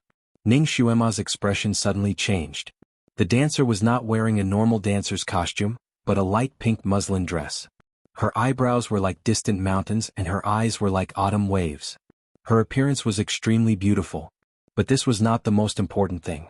The most important thing was that this woman's face was very similar to someone. She was very similar to the woman in the ice coffin. Jun Liuye unintentionally glanced at the woman, and the hand holding the wine cup slightly paused. The woman's etiquette was very thorough. She bowed deeply to Jun Liuye, Shinjuli, and Ning Xuema, and said a few words of congratulations that could not be wrong. Her voice was crisp and had the softness of a Jiangnan woman. It was very pleasant to hear. Jun Liuye's lips curved slightly. It was unknown whether it was mockery or ridicule. He drank the wine in his cup in one gulp. The music started again. Jun Liuye had just picked up another cup of wine when he heard the music. His fingers paused again, and his emotionless eyes looked at the musicians on both sides of the hall. The musicians' hands trembled under his gaze, and they almost played a wrong note. Jun Liuye was very shrewd and hid his emotions very well. No one could tell whether his gaze was praise or disdain. No one could even tell whether he was happy or angry. After a prelude, the young woman danced to the music. Ning Xuema was an expert in this field. After watching for a while, she praised in her heart. This song was very good and could arouse people's emotions. The girl's dance was also very good. Every movement was done very well. It was very professional and pleasing to the eye. She glanced at Jun Liuye. Jun Liuye was drinking with his head propped up in his hand, his handsome face unreadable. A peeled tangerine suddenly appeared in front of Ning Xuema. Ning Xuema followed the tangerine and saw the ancestor's snow-white sleeve. It wasn't strange for the guru to peel oranges for her, but was it necessary for him to raise it in front of her? Almost rubbing her nose and covering her eyes. Ning Xuema preferred tangerines and took it. She had just peeled off a piece when the Almighty opened his mouth and looked at her with narrowed eyes. It was obvious that he was waiting for her to feed him. Ning Xuema had no choice but to put the orange slice into his mouth. She was so busy that she naturally forgot to look at Jun Liuye. By the time she finished feeding the guru, the dancers had just finished their song. Clap, clap, clap. Jun Liuye, who didn't react to any singing or dancing, suddenly clapped 3 times. The officials' eyes lit up, and they naturally clapped and cheered. Several officials immediately struck while the iron was hot and praised the girl. Virtuous and virtuous, beautiful and unparalleled. Countless words piled on the girl, praising her to the heavens and earth. In the end, they even said that the girl had the characteristics of a mother. There was only one meaning to all of this. This girl could be taken into the harem as a concubine and help the Jun family spread its bloodline.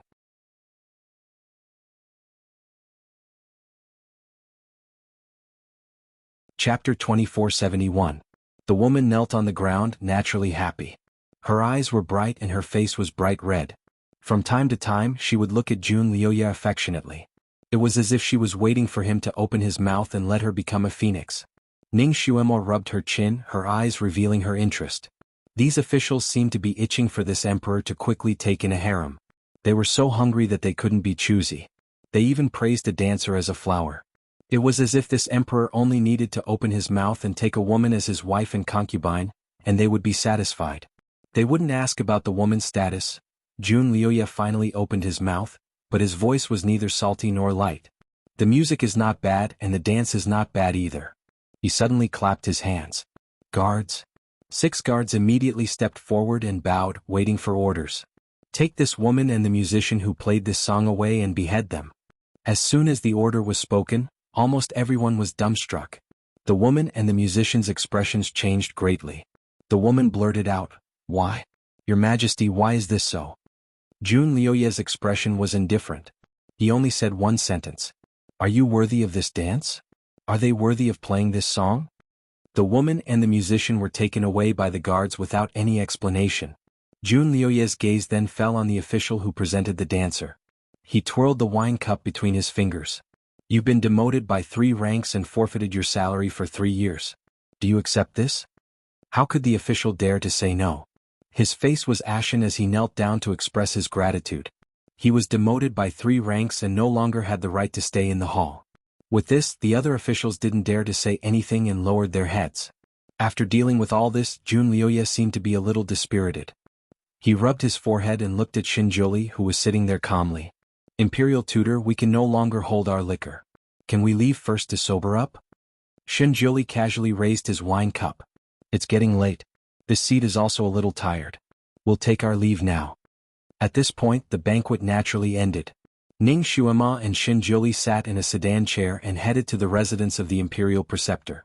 When they arrived at the door, they saw 2 rows of civil and military officials standing there respectfully.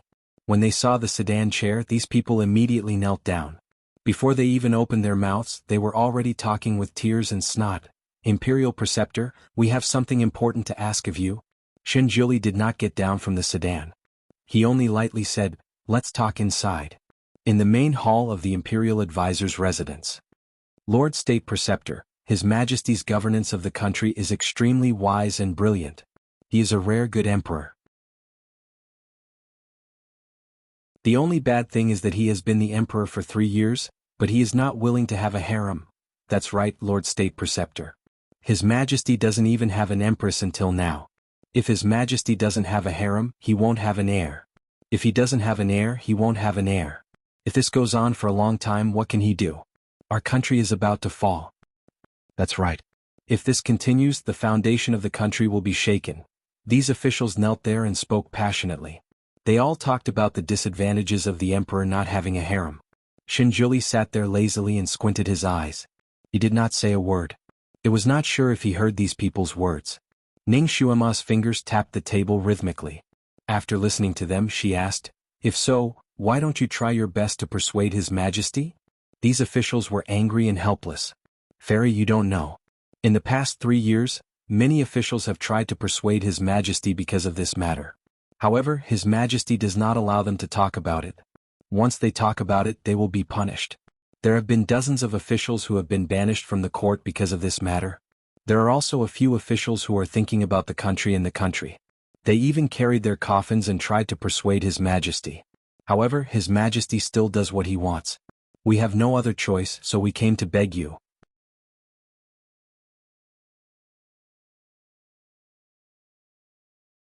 Chapter 2472. That's right, the State Preceptor's status is extraordinary. His Majesty might listen to what you say. Yes, the State Preceptor is incomparably revered in this continent. 1 sentence from you is worth 10,000 sentences from us. Ning Xuema suddenly interrupted them. I think you all are muddle-headed. You only forced your emperor to take in a harem, did you not think about why he didn't do so? If you all can find the source of this matter and solve it, perhaps he will take in a harem. The ministers looked at each other. In the end, an old minister spoke up. This source? We know a thing or two about it. His Majesty was deeply in love with Princess Jianghu. After the princess died, His Majesty vowed to never marry. Princess Jianghu? That means the female corpse hidden in the ice coffin is Princess Jianghu? Jianghu country, Princess Jianghu? Interesting. That princess was originally from Jianghu country? Ning Xuema asked. The ministers paused for a moment, then nodded, yes. Ning Xuema smiled. Your emperor is a rare infatuated man. Back then, when he fell in love with that princess, did you all obstruct him? The ministers, someone sighed, Fairy's eyes are like torches. However, we weren't the only ones who obstructed this matter. It was the late emperor. After all, she was the princess of a fallen country. I'm afraid she had ulterior motives. The late emperor obstructed this matter for His Majesty's sake? Ning Xuema's lips curved up. That's good. You were afraid that she had ulterior motives, so you all succeeded in obstructing her. What else are you dissatisfied with? The ministers were about to cry. One of them blurted out, If we knew this would happen, we would rather have His Majesty marry that princess as his empress than have His Majesty remain single for life. If he married the princess, at least they could count on Jun Liuye to have an heir, unlike now. With the minister's urgency, as long as Jun Liuye was willing to take in a wife, they wouldn't care about that woman's identity. Ning Xuema looked at the ministers and slowly said, "What if that Princess Jiyu could come back from the dead?" The ministers were stunned. They looked at each other and almost said in unison, "Then we would be willing to treat her as the nation's mother." But how could it be easy for someone to come back from the dead? What's more, someone who has been dead for 3 years. This was even more unbelievable than the Arabian Nights. The ministers were discouraged again. "It's a pity that people can't come back from the dead." Ning Xuema glanced at Shinjioli. Shinjioli had been drinking tea. He lazily turned the teacup in his hand and said, "With me here, many impossible things can become possible." Everyone, when the ministers asked again, the great god refused to say anything more. He waved his hand and said, "It's getting late. Send the guests off." Deep into the night. After meditating for a while, Ning Xuema opened her eyes and saw Shinjioli leaning on the bed, one hand supporting his head, looking at her. Ning Xuema flipped over and hugged him in her arms. She smiled and said, "Great God, do you have the confidence to revive that princess?" She loved to hug little Shotas, especially the one in front of her. Shinjioli didn't struggle in her arms. He only raised his small hand and wiped her face. "I'm sleepy. Go to sleep." Ning Xuema was still in high spirits. She pulled Shinjioli's small hand down and kissed the back of it. "Great God, let's talk a bit more." Shinjioli looked at her and smiled. He suddenly pulled out his small hand and lifted her chin. "You're so energetic? Do you want me to do something?" Ning Xuema, "Great God, you wretched child."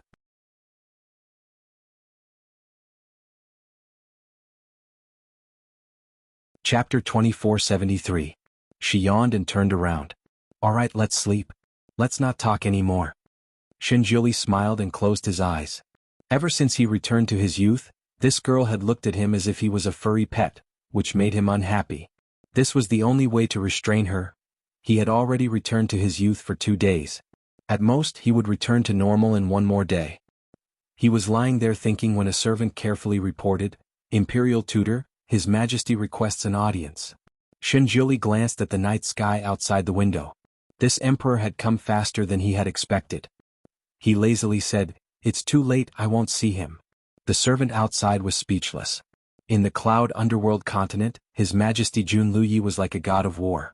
No one dared to go against him. No matter who he wanted to see, that person would eagerly rush over to pay their respects. No matter whose residence he visited, it would be a great honor for that person, and the entire residence would welcome him with open arms and open arms. But now, the imperial tutor actually refused to see the emperor just because it was too late?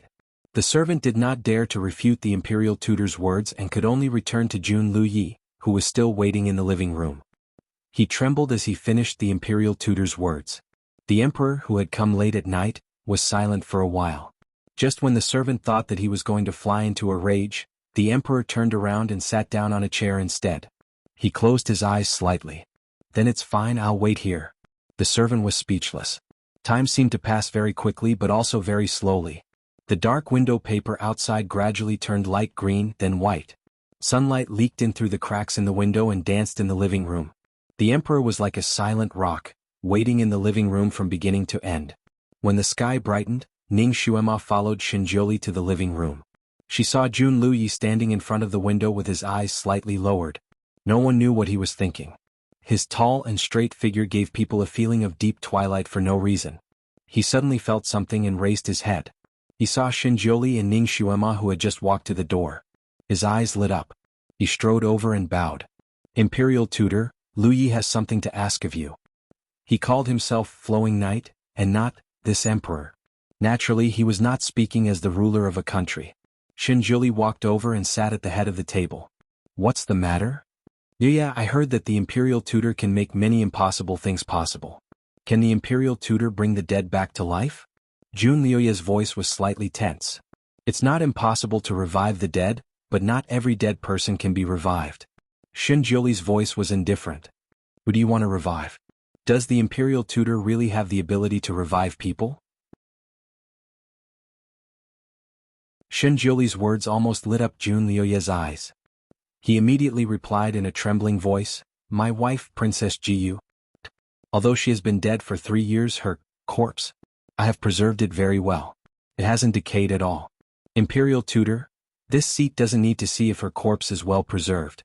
As long as the conditions are met, even if her body turned to ashes, this seat can still revive her." Jiuli interrupted him. "Conditions for revival? What conditions?" "Imperial tutor, as long as you say it, this seat will use the power of the entire country to create these conditions." Jiuli said word by word. "The conditions are actually very simple. There are only 2 points. First, the deceased has not been reincarnated. Second, the deceased has a strong desire to stay in this world."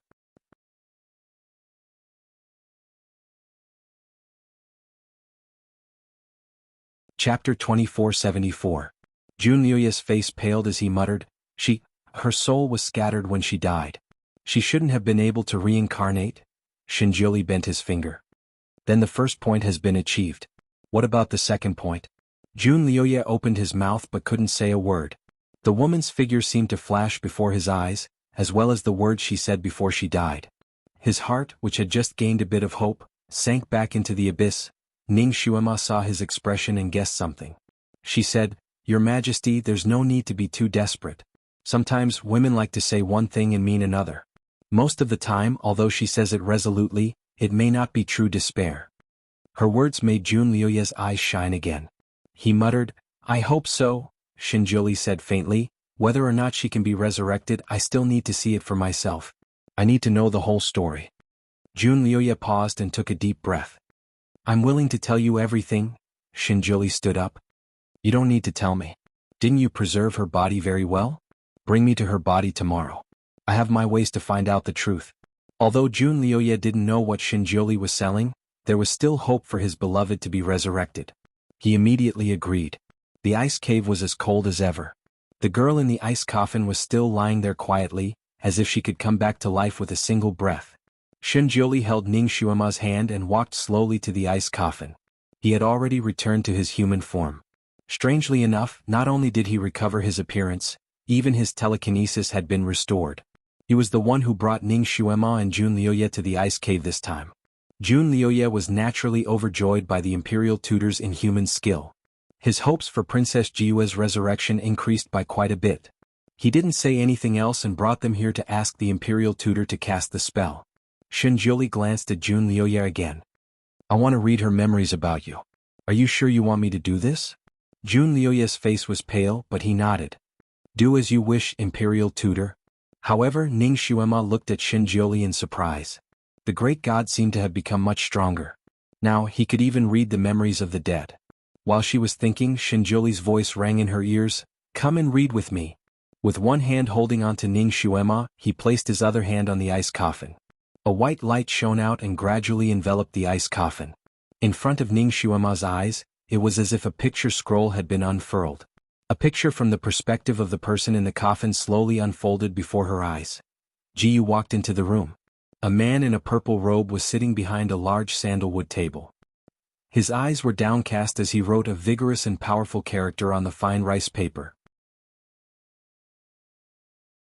The man was wearing a silver butterfly-shaped mask, revealing only his light red lips and beautifully curved jaw.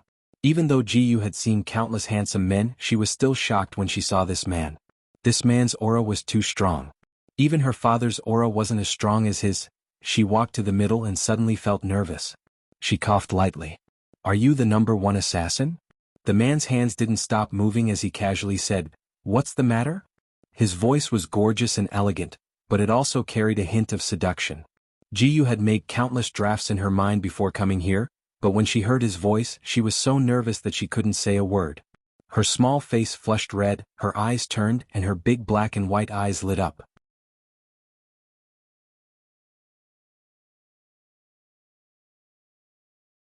Chapter 2475. She took off the bag she had been carrying all the way and threw it on the expensive sandalwood table with a bang. Made a loud sound. The man smoothly stepped back and dodged her stone-like bag. The half-written rice paper was pressed under the bag and the high-quality weasel hairbrush was almost smashed in half. The man stood not far away and looked at her.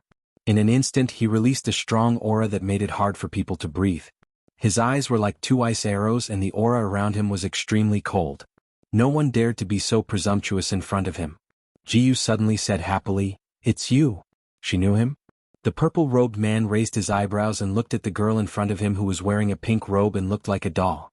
The pink robe was made of 7 layers of good quality silk and it flowed with light. However, it looked like a thin layer. She stood there like a peach blossom that just bloomed on a branch, with a stunning and pure aura. Jiyu saw that the other party still did not react and she pouted, "Did you forget me? 3 years ago outside Purple Moon City, you saved me once." Purple Moon City was the capital of Jiyu country.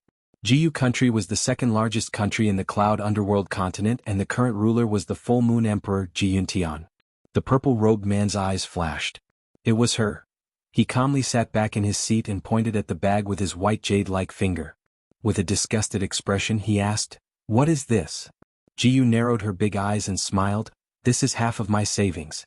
I was worried that it wouldn't be enough but I didn't expect it to be an acquaintance." "Ah, that's great. With our relationship, it should be enough to buy you, right?" This little girl was very friendly, but she wanted to buy him? She was the first person who dared to have this thought. Interesting. The purple-robed man's eyes flashed with a trace of amusement. He supported his head with one hand and sat there lazily. The strong aura around him was not to be underestimated. His light red thin lips opened slightly. "Little girl, what do you want to do?" He raised his voice and a seductive aura came, with a trace of ambiguity and seduction. He just looked at her like this, his seductive peach blossom eyes rippling with light, making Jiyu feel breathless. What a strange feeling. She shook her head to shake this strange feeling out of her mind. Then she said seriously, "I want you to help me kill someone. If you help me kill him, I'll give you all my savings." The purple-robed man tapped his fingers on the sandalwood table. He seemed to be slightly disdainful as he used the pen to gently open her bag and casually glanced at it. A sea of glittering golden light. The colorful gems were all piled up together, reflecting a dazzling light under the light. Jiyu looked up at him proudly. With so many gems it should be enough, right? The purple-robed man's gaze paused at a certain spot, and a profound look flashed across his eyes. He looked at Jiyu with an inquisitive gaze, but it disappeared in a flash, so fast that Jiyu thought she was seeing things. In the blink of an eye, he returned to his lazy appearance and cruelly broke her hope. Not enough. Jiyu opened her eyes wide and said in disbelief, "Not enough? Take a closer look, these are all high-quality gold and jewels. It's impossible that it's not enough." These were the best jewelry that her father had given her. Every one of them was a treasure that could only be found by chance. You're tuning in to the Han Li's Wuxia Adventures YouTube channel. We're so grateful for your support and don't forget to subscribe to join us on this incredible journey through captivating stories. Your generosity through donations truly makes a world of difference, as it's the primary source of revenue that allows me to expand and enhance this channel for you. Thank you from the bottom of my heart for being a part of this adventure.